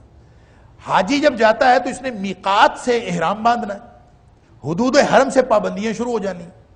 اب یہ جو مسجد حرام میں رہنے والوں سے کیا مراد ہے؟ مسجد کے اندر تو کوئی نہیں رہتا، تو اللہ تعالیٰ فرماتے ہیں ذالک لمن لم یکن اہلہ حاضر المسجد الحرام، یہ مسجد حرام کے رہنے والے نہ ہوں تو مسجد حرام کے رہنے والے تو نہیں، کوئی بھی نہیں ہوتا، تو اس کا مطلب ہے اس سے مراد حدود حرم ہے۔ اور جب اس سے مراد حدود حرم ہے تو پورا مکہ شہر اس سے مراد ہو گیا۔ بعض لوگوں نے اس سے یہ بھی مراد دیا ہے کہ پوری میقات تک جو رہنے والے لوگ ہیں وہ سارے اس کے اندر شامل ہیں۔ امام قرطبی نے اور امام بیضاوی نے اپنی تفاسیر کے اندر یہ بحث بھی کی ہے کہ صرف اتنا فقہا نے اور مفسرین نے یہ بھی فرق بیان کیا ہے کہ جو شخص مسجد حرام سے اتنا دور رہتا ہو کہ جتنی مسافت سفر کی ہوتی ہے، جس کے بعد سفر کے احکام لاگو ہو جاتے ہیں، جو اتنا دور رہتا ہو وہ حدود حرم سے باہر ہوگا، وہ آفاقی کہلائے گا۔ اور جو اس کے اندر ہے سفر کی مسافت کے اندر، اور سفر کی مسافت کتنی ہے؟ ظاہر سلاست 3 فرسخ آتی ہے، اور 3 فرسخ جو ہے وہ 9 میل ہوتا ہے، اور وہ میل چونکہ بڑے ہوتے ہیں لہذا تقریباً 20-22 کلومیٹر بنتا۔ لیکن عمومی طور پر لوگوں نے اس کو میقات بھی اس سے مراد دیا ہے کہ میقات کے اندر رہنے والے حج تمتع نہیں کر سکتے، صرف اور صرف جو میقات سے باہر آئیں گے وہی حج تمتع کر سکتے ہیں۔ یہاں ایک اور مسئلہ پیدا ہوتا ہے جو ہم ذکر کریں گے انشاءاللہ اللہ کی توفیق سے جب ہم سورہ حج پہ پہنچیں گے۔ سورہ حج میں اللہ تعالیٰ نے مسجد حرام کو سواء العاکف فیہ والباد کہا ہے کہ یہ جو مسجد حرام ہے نا، یہ وہاں کے رہنے والوں اور باہر سے آنے والوں کے لیے سب کے لیے برابر ہے۔ سواء العاکف فیہ والباد، جو باہر سے آیا، باد بدویہ سے جو میں نے پہلے عرض کیا، باہر سے آنے والے، عاکف فیہ جو اس میں رہنے والے ہیں، وہ سارے برابر، ان کے درمیان یہ برابر ہے کسی کی۔ اور اس سے یہ مسئلہ نکلتا ہے کہ مسجد حرام سب کے لیے برابر ہے یا مکہ شہر سب کے لیے برابر ہے۔ یعنی اگر اس سے مراد مکہ شہر ہے تو پھر مکہ شہر کا مطلب یہ ہوگا کہ جو لوگ باہر سے بھی آتے ہیں وہ مکہ شہر کے اتنے ہی حقدار ہیں مکہ میں رہنے کے جتنا کہ مکہ میں رہنے والے اس کے حقدار ہیں۔ لہٰذا اس سے پھر بہت سارے مسائل کہ مکے کی زمینوں کا کرایہ لیا جانا یا مکے کی زمینوں کو فروخت کیا جانا جائز ہے یا ناجائز ہے، وہ سارے مسائل اس سے نکلتے ہیں۔ اور متقدمین کے ہاں بھی یہ مسئلہ موجود تھا، حضرت عمر بن عبدالعزیز رحمۃ اللہ علیہ تک اور حضرت عمر فاروق رضی اللہ عنہ خود یہ سارے جو خلفاء تھے یہ اہتمام کیا کرتے تھے اس کا، لیکن بعد ازاں یہ ترک ہو گیا، اور اب جو ہے وہ مکے کی زمینیں سب کے لیے وہ قابل فروخت بھی ہیں اور وہ بکتی بھی ہیں اور اس کا کرایہ بھی حاصل کیا جاتا ہے، وہ سب کچھ ہے۔ لیکن اگر مسجد حرام سے مراد مکہ شہر ہے تو پھر سورہ حج کی اس آیت کا مطلب یہ ہوگا کہ پورا مکہ شہر سب کے لیے برابر ہے، لیکن وہاں پہ مفسرین نے پھر یہ مراد لینے کی کوشش کی ہے کہ وہاں پہ مسجد حرام سے مراد صرف مسجد حرام ہے، وہ سب کے لیے برابر ہے، مکہ شہر اس سے مراد نہیں ہے، مکہ شہر کی زمینوں کی ملکیت ہو سکتی ہے۔ واللہ اعلم۔ واتقوا اللہ واعلموا ان اللہ شدید العقاب۔ اللہ اکبر، حج جیسا معاملہ ہے۔ بات یہ ہے کہ طریقہ کار تو وہ ہوگا جو اللہ کے رسول صلی اللہ علیہ وسلم نے بتا دیا یا اللہ نے قرآن پاک میں بتا دیا، لیکن اس طریقہ کار میں اگر اللہ کا خوف شامل نہیں ہے، طریقہ کار سارا اڈاپٹ کر لیا، آپ نے چکر بھی لگا لیا، عرفات سے بھی ہو آئے، ہر جگہ منی میں بھی رہے، مزدلفہ سے بھی ہو آئے، اور سارا کچھ کر لیا، طواف زیارت بھی کر لیا، سب کچھ کر لیا، لیکن اگر ان سارے معاملات میں باطنی طور پر دل میں اللہ کی ناراضگی سے بچنے کا اور اللہ کی رضامندی حاصل کرنے کا شوق اور تڑپ موجود نہیں ہے تو پھر اس کا کوئی فائدہ نہیں۔ واتقوا اللہ، ہمیشہ اللہ سے ڈرتے رہو۔ کیا مطلب؟ تقوی اختیار کرو۔ کیا مطلب؟ اپنے دل میں یہ تڑپ رکھو ہر وقت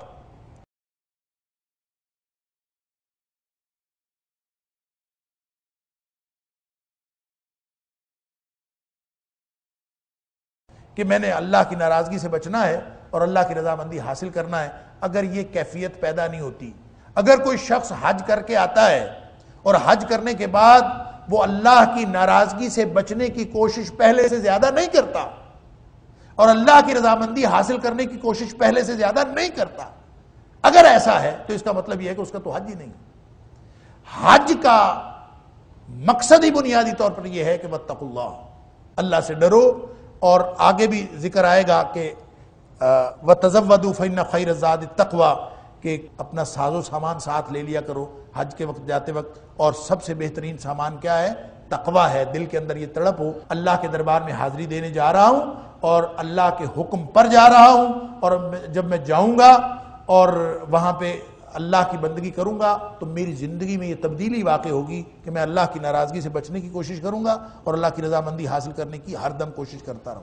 وَاعْلَمُوا أَنَّ اللَّهَ شَدِيدُ الْعِقَابِ، اور جان رکھو، یقین رکھو کہ ان اللہ شدید العقاب، کہ اللہ تعالیٰ جو ہے وہ سخت پکڑ والا ہے۔ ایسا نہ ہو اللہ اکبر کہ حج بھی ہوتا رہے اور اللہ کی پکڑ بھی آتی رہے۔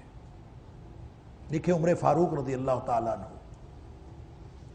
آپ نے حج کیا تو بہت رش تھا حج پہ، جیسے آج کل ہم دیکھتے ہیں، آج کل تو رش دن بدن بڑھتا جا رہا۔ عمر فاروق رضی اللہ تعالیٰ عنہ کے دور میں بھی رش بڑھ گیا، اور عمر فاروق رضی اللہ تعالیٰ عنہ سے کوئی شخص کہتا ہے کہ یا امیر المومنین، حاجی بہت ہیں، حاجی بہت زیادہ ہو گئے۔ تو عمر فاروق رضی اللہ تعالیٰ نے پتہ کیا فرمایا؟ فرمایا الرکب کثیر والحاج قلیل، قافلے زیادہ ہو گئے، حاجی تو ان میں تھوڑے ہی ہیں۔ کیا مطلب؟ کہ ہر وہاں پہنچنے والا حاجی نہیں ہوتا۔ یہ کون فرما رہے ہیں؟ عمر فاروق رضی اللہ تعالیٰ۔ اور کس وقت فرما رہے ہیں؟ اپنے وقت میں۔ اس وقت حج کرنے والے کون تھے؟ یا صحابہ کرام تھے یا تابعین عظام تھے، اس کے علاوہ تو کوئی حج کرنے والا نہیں تھا۔ اس کے باوجود عمر فاروق رضی اللہ تعالیٰ فرماتے ہیں کہ وَالرَّكْبُ كَثِيرٌ وَالْحَاجُ قَلِيلٌ، حاجی ان میں تھوڑے ہیں جو واقعتاً حج کر کے جائیں گے اور ان کا حج جو ہے ان کی زندگی کے اندر تبدیلی لائے گا، اور واقعتاً وہ اپنی پوری زندگی اللہ کی ناراضگی سے بچیں گے اور اللہ کی رضامندی حاصل کریں گے۔ وہ تو بہت تھوڑے ہیں، باقی لوگ تو آ کے پھیرا لگا کے چکر لگا کے سارے کام کر کے چلے جائیں گے۔ اگر یہ تقوی والا معاملہ پورا نہ ہوا، اگر یہ باطنی کیفیات اور ظاہری اعمال درست نہ ہوئے تو پھر تو حج کا کوئی فائدہ نہیں ہے۔ اللہ اکبر۔ اس لیے فرمایا وَاعْلَمُوا أَنَّ اللَّهَ شَدِيدُ الْعِقَابِ، ظاہری طریقہ بھی وہ ہوگا جو نبی اکرم صلی اللہ علیہ وسلم نے بتایا، اور باطنی طور پر مقصد بھی وہ ہوگا کہ خالص اللہ کی رضا کے لیے۔ وَأَتِمُّ الْحَجَّ وَالْعُمْرَةَ لِلَّهِ، یہ سارا کا سارا کام اللہ کے لیے ہو، دل کے اندر کوئی اور بات نہ ہو کہ میں نے فلاں کو راضی کرنے کے لیے جانا ہے، فلاں بات ہے۔ اور جتنے بھی مقاصد اور ہو سکتے ہیں ان سب کی نفی کی گئی ہے کہ نیتیں صاف کر کے ساری باتیں کلیئر کر کے پھر جاؤ تاکہ تم اللہ کے لیے حج اور عمرہ مکمل کر سکو۔ الحج اشہر معلومات، حج کے مہینے مقرر ہیں. فمن فرض فیہن الحج، جو کوئی بھی اپنے اوپر مقرر کر لے ان مہینوں کے اندر حج، فلا رفث ولا فسوق ولا جدال فی الحج، پس نہیں ہونا چاہیے رفث کوئی بے حیائی کی بات، کوئی شہوت کی بات، ولا فسوق اور نہ کوئی گناہ کی بات، ولا جدال اور نہ کوئی جھگڑے کی بات، فی الحج حج کے درمیان میں. وما تفعلوا من خیر، تم جو کوئی بھی نیکی کرو گے یعلمہ اللہ، اللہ کو سب معلوم ہے. وتزودوا، اور تم ساتھ اپنا زاد سفر لے لیا کرو. فإن خیر الزاد التقوی، اور بہترین زاد سفر، بہترین سفر کا سامان تقوی ہے.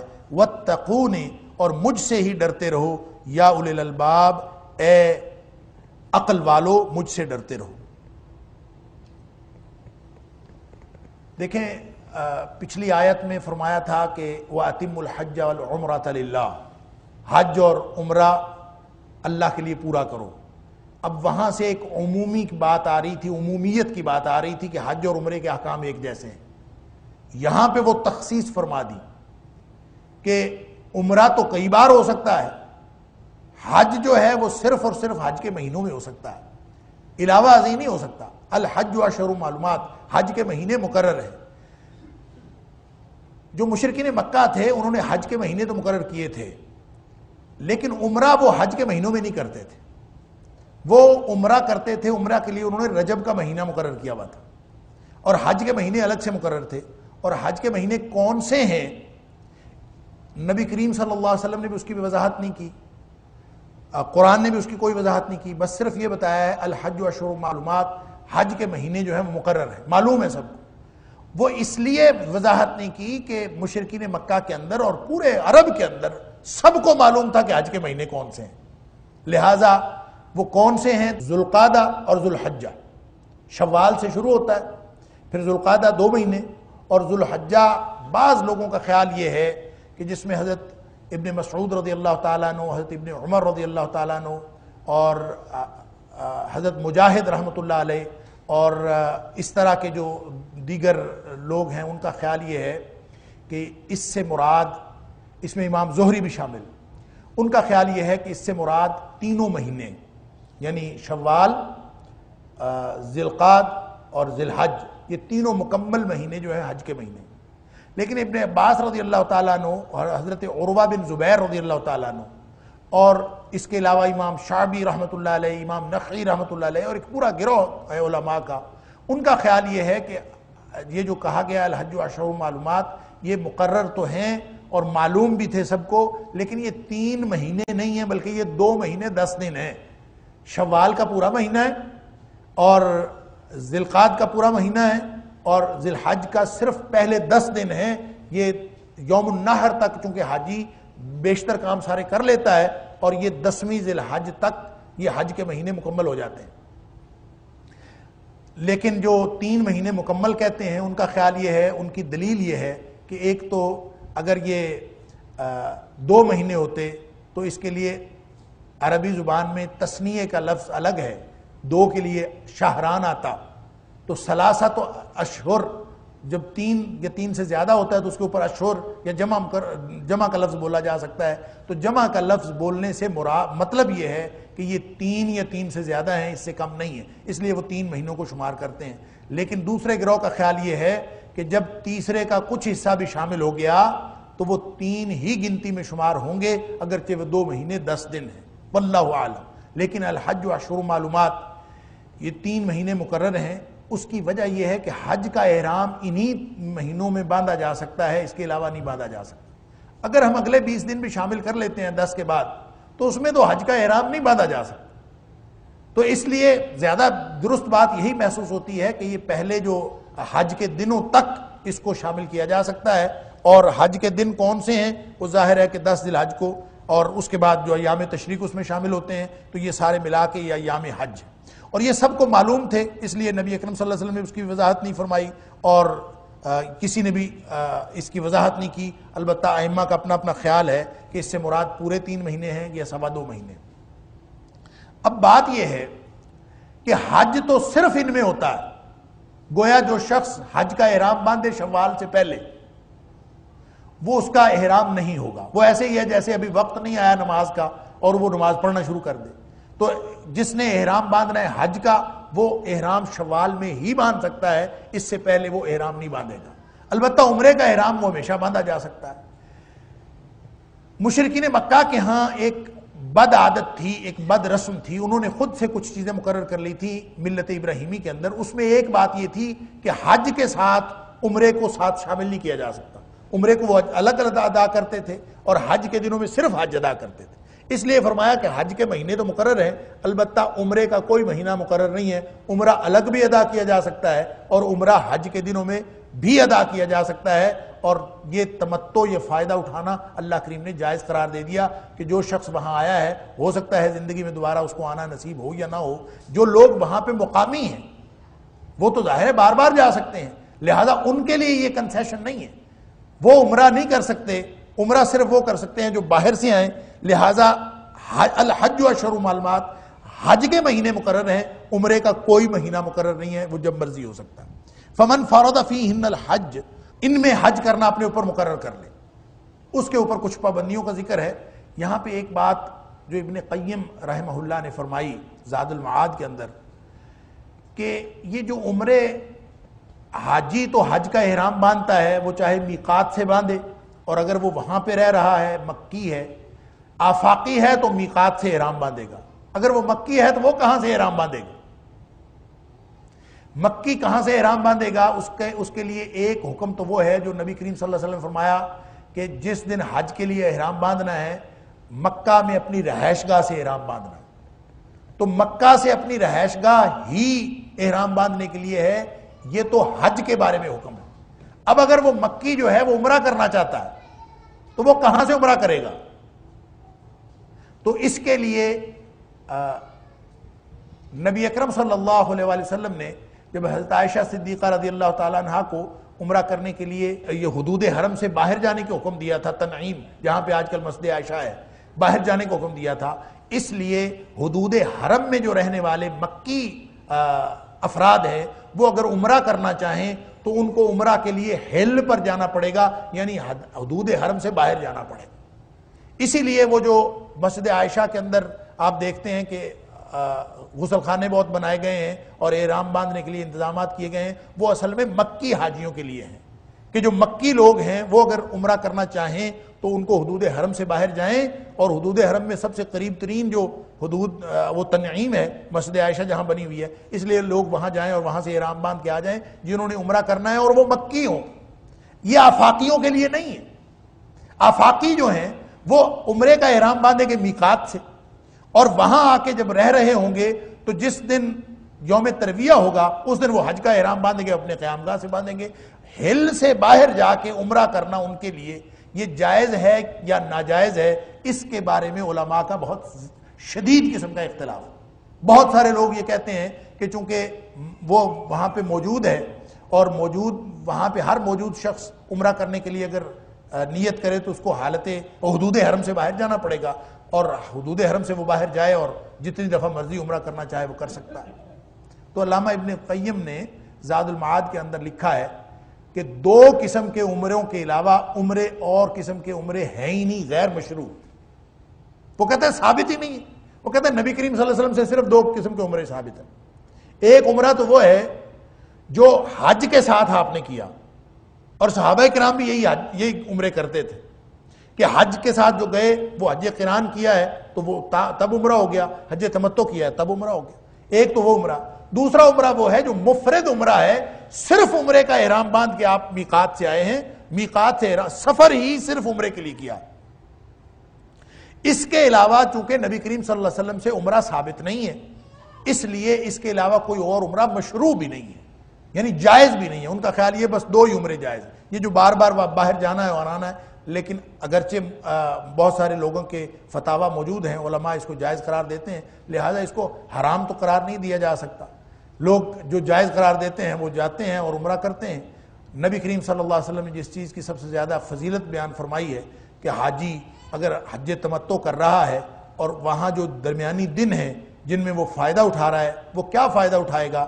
ایک تو پابندیاں اس کے اوپر نہیں ہیں، دوسرا وہ زیادہ سے زیادہ طواف کر لے، اگر اس کو مسجد حرام میں جانا میسر ہے تو وہ زیادہ سے زیادہ طواف کرے، اور باقی وہ جتنی نمازیں وہاں پڑھے گا یہ وہ فوائد ہیں جو اس کو وہاں سے حاصل ہو رہے ہیں۔ فلا رفث فلا فسوق ولا جدال فی الحج، تین باتیں یہاں پہ ارشاد فرمائی گئی ہیں کہ ایک تو رفث نہیں ہونا چاہیے، ایک فسوق نہیں ہونا چاہیے، ایک جدال نہیں ہونا چاہیے حج کے اندر۔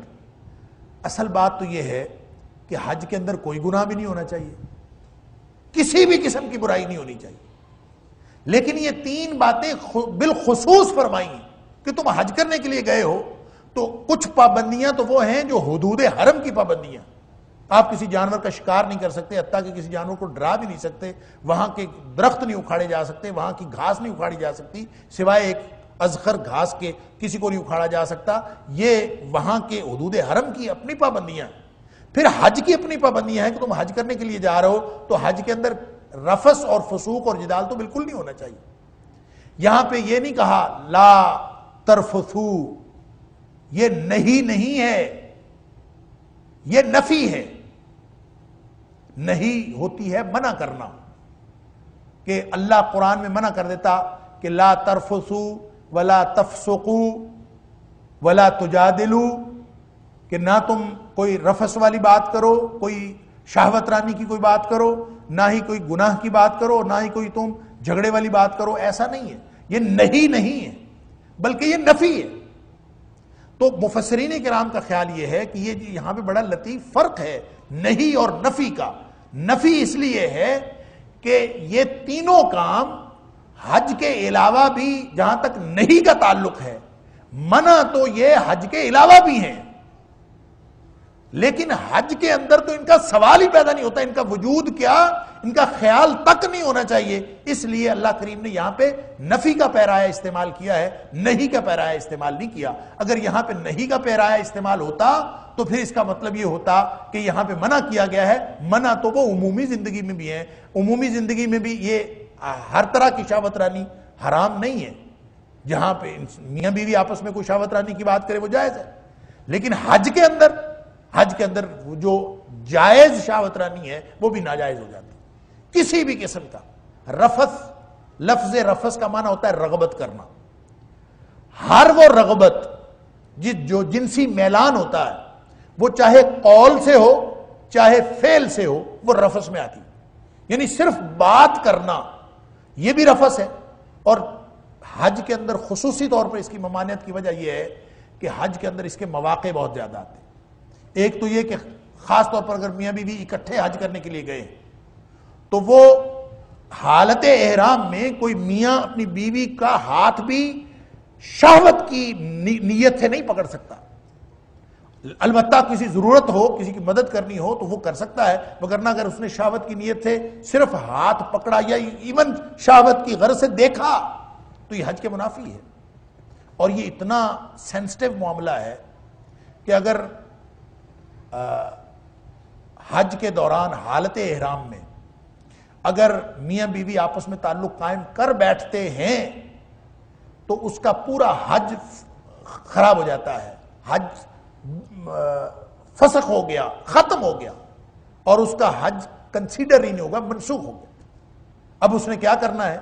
حج پورا کرے گا، وہ حج بھی پورا کرے گا، ساتھ اونٹ کی یا گائے کی قربانی دے گا، اور ساتھ اگلے سال دوبارہ حج کرنے کے لیے آئے۔ یہ اتنا سینسٹیو معاملہ ہے، اگر اس نے حلال تعلق، جس کو جو عمومی زندگی میں حلال تعلق ہے وہ اگر قائم کر لیا تو اتنا بڑا جرمانہ ہے۔ تو حرام کا اور حرام تعلق اور حرام تعلق کی جو مبادیات ہیں اس کا تو سوال ہی پیدا نہیں ہوتا، یہ حلال تعلق کی مبادیات بھی حرام کی جا رہی ہیں۔ فلا رفث، خیال تک بھی نہیں ہونا چاہیے۔ اور دوسری بات یہ ہے کہ پوری دنیا کی عورتیں وہاں پہ موجود ہوتی ہیں، مرد و زن کا اختلاط ہوتا ہے، اور مرد و زن کے اختلاط میں سب سے بڑا گناہ جو ہر وقت ہونے کا امکان ہوتا ہے وہ بد نظری کا گناہ۔ اور میں کہتا ہوں کہ اگر کوئی حاجی یا معتمر، حاجی یا عمرہ کرنے والا، وہ واپس آ کر دنیا کی عورتوں پر تبصرہ کرنے کے قابل ہو جاتا ہے، جو شخص تبصرہ کرنے کے قابل ہو جاتا ہے تو اس کا مطلب یہ ہے کہ اس کی نگاہ کس کس عورت پر کس کس طرز سے پڑتی رہی ہوگی، اس نے کس نے دھیان سے اور توجہ سے دیکھا ہوگا۔ یہی رفث ہے، یہی منع کیا گیا ہے، اسی کی حرمت ہے۔ فلا رفث ولا فسوق ولا جدال فی الحج، یہ 3 کام اگر ہو گئے تو تمہارا حج کا بیڑا غرق ہو جائے گا۔ اگر کوئی شخص اس سے نہیں بچتا اور جو وہاں جا کے تجزیہ کرتے رہتا ہے، میں نے ایک حاجی صاحب، یہ پتہ نہیں معتمر تھا، اس نے وہاں سے حج کرنے کے بعد باقاعدہ فیس بک کے اوپر تبصرہ لکھا، میں نے خود پڑھا کہ فلاں ملک کی عورتیں فلاں اس طرح کی ہیں، فلاں ملک کی عورتیں ایسی ہیں، فلاں ملک کی عورتیں ایسی ہیں، انا للہ و انا الیہ راجعون۔ وہ بھی اپنے آپ کو حاجی کہتا ہے اور اپنے آپ کو معتمر کہتا ہے۔ تو جو شخص حج کے لیے جا رہا، وہ جو ثواب ہے نا حج کا، کہ نبی کریم صلی اللہ علیہ وسلم حج المبرور، جو حج مبرور ہے، قبول شدہ حج، وہ کیا ہے؟ اس کا کوئی لیس لہ الجزاء الا الجنہ، اس کا بدلہ سوائے جنت کے اور کچھ نہیں۔ وہ کس کو ملے گا؟ وہ اس کو ملے گا جس کے بارے میں نبی کریم صلی اللہ علیہ وسلم فرمایا، بخاری شریف کی حدیث ہے، من حج البیت ولم یرفث ولم یفسق، اس نے کوئی گناہ کی بات نہیں کی، کوئی شہوت رانی کی بات نہیں کی، ہر چیز سے پاک تھا اس کا حج، اس کو پھر اللہ تعالیٰ وہ عطا فرماتا ہے کیا؟ خرج من ذنوبہ، وہ پھر گناہوں سے اس طرح سے باہر نکل آیا کہ یوم ولدتہ امہ، جیسے آج اس کی ماں نے جنا ہے، اس طرح سے گناہوں سے پاک ہو کے آتا ہے۔ لیکن شرط یہ ہے لم یرفث ولم یفسق، نہ تو اس نے کوئی رفث والی بات کی ہو، کوئی شہوت رانی کی بات نہ ہو، چاہے وہ نگاہ سے لے کر قول تک اور قول سے لے کر عمل تک کسی چیز کا شائبہ بھی نہ ہو۔ فلا رفث، اس نفی کا یہ مطلب ہے۔ اور ولا فسوق، فسق بنیادی طور پر اطاعت سے نکل جانے کو کہتے ہیں۔ میں آپ کو پہلے بتا چکا ہوں کہ لفظ فسق اگر اس کو لغوی اعتبار سے دیکھیں تو کھجور سے گٹھلی کا نکل جانا، خاص طور پر اگر کوئی شخص کھجور کو ایک طرف سے دبائے اور جس طرح سے پھدک کے وہ گٹھلی باہر نکل جاتی ہے، اس عمل کو، پھدک کے گٹھلی کے باہر نکلنے کے عمل کو فسق کہتے ہیں عربی زبان، کہ وہ باہر نکل گئی۔ اسی طرح کوئی شخص اگر اللہ کی اطاعت سے باہر نکلتا ہے وہ فاسق ہے۔ لیکن اطاعت سے باہر نکلنا وہ مکمل طور پر بھی ہو سکتا ہے، جیسے کافر ہیں، کفار اللہ کی اطاعت سے مکمل طور پر نکلے ہوتے ہیں۔ اللہ تعالیٰ نے کافروں کو بھی قرآن میں فاسق کہا ہے، اور فاسق چھوٹے بھی ہو سکتے ہیں، کسی بھی لیول کا فاسق ہو سکتا ہے۔ جس نے اللہ کی کوئی ایک آدھ نافرمانی کی وہ بھی فاسق ہے، جس نے چھوٹی موٹی اللہ تعالیٰ کی اطاعت کا خیال نہیں رکھا اور اللہ تعالیٰ کی اطاعت سے چھوٹی موٹی سطح پہ ہودا، وہ بھی فاسق ہے۔ بڑی سطح پہ نکلنے والا بڑا فاسق ہے۔ لہذا فسق کی بھی مختلف سطحیں ہیں۔ اللہ تعالیٰ فرماتا ہے ولا فسوق، ادنا سا بھی شائبہ فسوق کا، اللہ کی اطاعت سے نکلنے کا۔ گویا اگر کوئی حج پہ گیا ہے، ویسے تو ساری زندگی اللہ تعالیٰ کی اطاعت کرنی چاہیے، ساری زندگی اللہ تعالیٰ کی یاد رکھنی چاہیے، ساری زندگی نبی کریم صلی اللہ علیہ وسلم کی اطاعت کرنی چاہیے۔ لیکن جب وہ حج میں گیا ہے تو یہ دن تو ایسے ہیں کہ اس کو ہر لمحہ اس بات کا خیال رہنا چاہیے کہ اس کے دماغ میں، اس کے ذہن میں کوئی خیال تک نہ آئے اللہ کی نافرمانی کا، اور جو کام اللہ کی نافرمانی کا ہے اس کی طرف اس کی توجہ بھی نہ جائے۔ وہ چھوٹی نافرمانی بھی ہو سکتی ہے، بڑی نافرمانی۔ ولا جدال، اور جھگڑا نہیں ہونا چاہیے۔ اللہ اکبر، جا رہا ہے حج کو اور منع کیا جا رہا ہے جھگڑے سے۔ اس کی وجہ یہ ہے جو شخص حج پہ نہیں گئے نا، وہ شاید اس کی گریوٹی کو پوری طرح سمجھ نہیں سکے۔ جو گئے ہیں ان کو بہت سمجھ آتی، قدم قدم پہ جھگڑے کی بات۔ ایک تو ویسے ہی سفر کے اندر انسان اپنی دنیا میں، اپنی حالت حضر میں، اپنے گھر میں، اپنے جہاں پہ وہ رہ رہا ہوتا ہے، اس نے بہت ساری چیزوں کے اوپر پردے رکھے ہوتے ہیں۔ اپنی ضرورتیں گھر میں پوری کرتا ہے، لوگوں کو نہیں پتا اپنی ضرورتوں کے بارے میں کوئی شخص کتنا کین ہے، کتنا سینسٹیو ہے، لوگوں کو نہیں پتا چلتا۔ انسان لوگوں کے سامنے نیک بنا ہوتا ہے اور اپنی ضرورتیں پوری کرنے کے حوالے سے بہت حساس ہوتا ہے، لیکن جب سفر کی حالت میں ہوتا ہے، اور پھر سفر بھی ایسا کہ جگہ کی بھی تنگی، بعض اوقات رزق کی بھی تنگی، بعض اوقات بہت سارے مسائل، ان مسائل کے اندر انسان اپنی ضرورتوں کے حوالے سے بالکل بے پردہ ہو جاتا ہے لوگوں کے سامنے۔ اس وقت انسان کی جو حساسیت ہے وہ بالکل عروج پہ ہوتی۔ یہ اپنی ضرورتیں پوری کرنے کے حوالے سے اب وہاں پہ پتہ چلے گا سیٹ کا جھگڑا ہو سکتا ہے، جگہ کا جھگڑا ہو سکتا ہے، کمبل چادر کا جھگڑا ہو سکتا ہے، کھانے کا جھگڑا ہو سکتا ہے، قدم قدم پہ، حتیٰ کہ آپ نماز پڑھ رہے ہو سکتا ہے کوئی شخص آپ کو ٹھڈا مار کے چلا جائے، اس سے جھگڑا ہو سکتا ہے. آپ سجدے میں گئے ہو سکتا ہے کوئی شخص آپ کے گردن پہ پاؤں رکھ کے چلا جائے. لہٰذا جو شخص حج اور عمرے کے لیے جاتا ہے، ہمارے دوست ایک کہا کرتے ہیں کہ اس کو پتے کا آپریشن کرا کے جانا چاہیے. کیا مطلب؟ غصے کے جتنے امکانات ہیں وہ سارے امکانات یہاں ختم کر کے جانا چاہیے.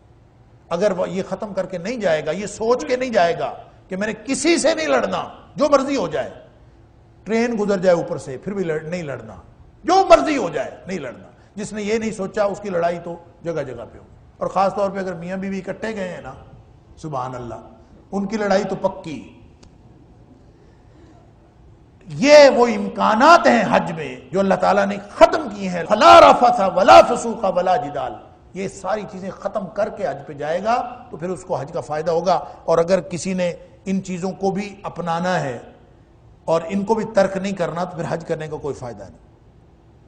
وما تفعلوا من خیر یعلمہ اللہ، تم جو کچھ بھی کرو گے، جو کوئی بھی نیکی کرتے ہو، اللہ کو سب معلوم ہے. اللہ اکبر. کیا مطلب؟ کہ گناہ تو نہیں کرنا، نیکی چھوٹی ہو یا بڑی سب اللہ کو معلوم ہے. تمہارا طرز عمل اللہ تعالیٰ کو معلوم ہے. یہ پریشان نہیں ہونا. میں یہ کہتا ہوں یہ ایک بہت بڑا جملہ ہے جو اللہ کریم نے جملہ معترضہ کے طور پر حج کے احکام کے اندر رکھ دیا کہ وما تفعلوا من خیر، تم جو کوئی بھی نیکی کرتے ہو یعلمہ اللہ، اللہ کو معلوم. حج کرنے کے لیے جب آدمی جاتا ہے نا تو آدمی کے دل میں بڑے خیالات ہوتے ہیں، میں حاجی بن کے آؤں گا، اور پھر لوگ مجھے حاجی کہیں گے. بس 2-3 حج جو کر لیتا ہے وہ الحاج بن جاتا ہے اور پھر وہ بہت سارے فوائد بھی اٹھاتا ہے. اس کے علاوہ اس کو ہو سکتا ہے کہ اپنی اس حج کے ذریعے سے یا عمرے کے ذریعے سے اپنی نیکی اور ریاکاری، ایک تو ریاکاری کی بات ہے، دوسرا یہ کہ وہ ریاکاری نہ بھی کرے، وہ بہت سارے فوائد لینے کے لیے اپنی نیت کے اندر ہو کہ میں بہت سارے فوائد لوں گا. اور سب سے بڑا جو حج کے اندر اور عمرے کے اندر انسان کے ساتھ مسئلہ ہوتا ہے، اور یہ میرے ساتھ بھی ہے، آپ کے ساتھ بھی، ہم سب کے ساتھ ہے مسئلہ، اللہ، یہ انسان کی کمزوری. یہاں پہ اصل میں اس کمزوری کا ذکر کیا گیا. وہ کمزوری پتہ کیا ہے؟ کہ جس نے جتنے حج کیے ہیں نا، وہ شروع کرتا ہے میرے پہلے حج پہ فلاں تھا، جب میں چوتھے حج پہ گیا تو فلاں تھا، جب میں 5ویں حج، یہ باتیں کرتے ہوئے وہ یوں لوگوں کو بتاتا ہے، اور باتوں باتوں میں ذکر کرنا ضروری سمجھتا ہے کہ لوگوں کو پتہ چل جائے کہ میں نے اتنے حج کیے ہوئے، میں نے اتنی نیکیاں کی ہوئی. جو تہجد پڑھتا ہے وہ باتوں باتوں میں تہجد کا تذکرہ کرنا ضروری سمجھتا ہے. اس کا خیال یہ ہے کہ میں کہیں نہ کہیں ذکر کر دوں تاکہ لوگوں کو پتہ چل جائے، اور یہ نیت نہ بھی ہو، انسان کو تذکرہ کرنے سے بڑی تسکین ملتی. فرمایا یہ جا رہا ہے کہ تم نے کام اگر اللہ کے لیے کیا ہے نا تو فَوَمَا تَفْعَلُوا مِنْ خَيْرٍ يَعْلَمُهُ اللَّهُ، تم نے جو کوئی بھی کیا ہے چھپ کے کیا ہے، کسی کو نہیں پتا چلا. تمہاری تسکین اگر اس میں ہے نا کہ کسی کو پتا چلے تو اللہ کو سب معلوم ہے. تم ذرا سی بھی نیکی کرتے ہو اللہ کو سب معلوم ہے. جو تم اس کے بدلے میں فیور اور ریوارڈ لینا چاہتے ہو تمہیں بھرپور ملے گا اللہ کی طرف سے. اس لیے حج جیسے اور عمرہ جیسے جو نیک اور اعلیٰ قسم کا عمل ہے عبادات کا، اس کو ضائع نہ کرو، اس کو تذکرہ کر کے. وما تفعلوا من خیر یعلمہ اللہ، تم جو کوئی بھی نیکی کرتے ہو، یہ جنرلائزڈ اصول ہے. اور میں سمجھتا ہوں یہ سب سے بڑا، انسان اگر اس کو سوچتا رہے اور یہ فقرہ انسان کے ذہن میں رہے تو انسان کو ریاکاری سے بچنے میں بہت مدد دیتا ہے. کہ دنیا میں اگر آپ کو بڑے سے بڑا کوئی فائدہ مل جائے گا کسی بھی نیکی سے، کوئی نیکی آپ کر رہے ہیں اور آپ اس نیکی کے بدلے میں دنیا کا کوئی فائدہ حاصل کرنا چاہتے ہیں یا کسی کو دکھا کے آپ کوئی فائدہ حاصل کرنا چاہتے ہیں، وہ ساری دنیا بھی آپ کو مل جائے تو اللہ کی رضا سے چھوٹا فائدہ ہے، اللہ کی رضا اس سے بڑا فائدہ ہے. اور جب تمہیں چھوٹی سے چھوٹی نیکی کے نتیجے میں اللہ کی رضا حاصل ہو رہی ہے تو انسان اس کو ذہن میں رکھے کہ وما تفعلوا من خیر یعلمہ اللہ، میں چھوٹی سی بھی نیکی کروں گا میرا اللہ جو مجھ جانتا ہے، اس کو سب معلوم ہے، جس سے میں نے اجر لینا ہے اس کو سب معلوم. لہٰذا کوئی ضرورت نہیں لوگوں کو یہ بتانے کی اور لوگوں کو یہ جتانے کی کہ تم تہجد پڑھتے ہو، یہ بتانے کی کہ تم نے حج کیا ہوا ہے، یہ بتانے کی کہ تم کیا کیا نیکیاں کرتے ہو. نیکیوں کا تذکرہ ہاں اس لیے نیکیوں کا تذکرہ ہو کہ کسی کے اوپر آپ کسی کو نیکی کی طرف لانا چاہتے ہیں، اس لیے ذکر ہو کہ تم فَأَمَّا بِنِعْمَةِ رَبِّكَ فَحَدِّثْ، کہ اللہ نے کوئی نعمت عطا فرمائی ہے، اس کا ذکر کرنے سے لوگوں کے اندر انسپریشن پیدا ہو سکتی ہے، لوگ دین کی طرف آ سکتے ہیں، اگر ایسی کوئی نیت ہو تو پھر تذکرہ کیا جا سکتا ہے، وگرنہ ذکر کرنے کی ضرورت ہی نہیں۔ اللہ تعالیٰ مجھے اور آپ کو قرآن سمجھنے اور عمل کرنے کی توفیق عطا فرمائے۔ وآخر دعوانا ان الحمد للہ رب العالمین۔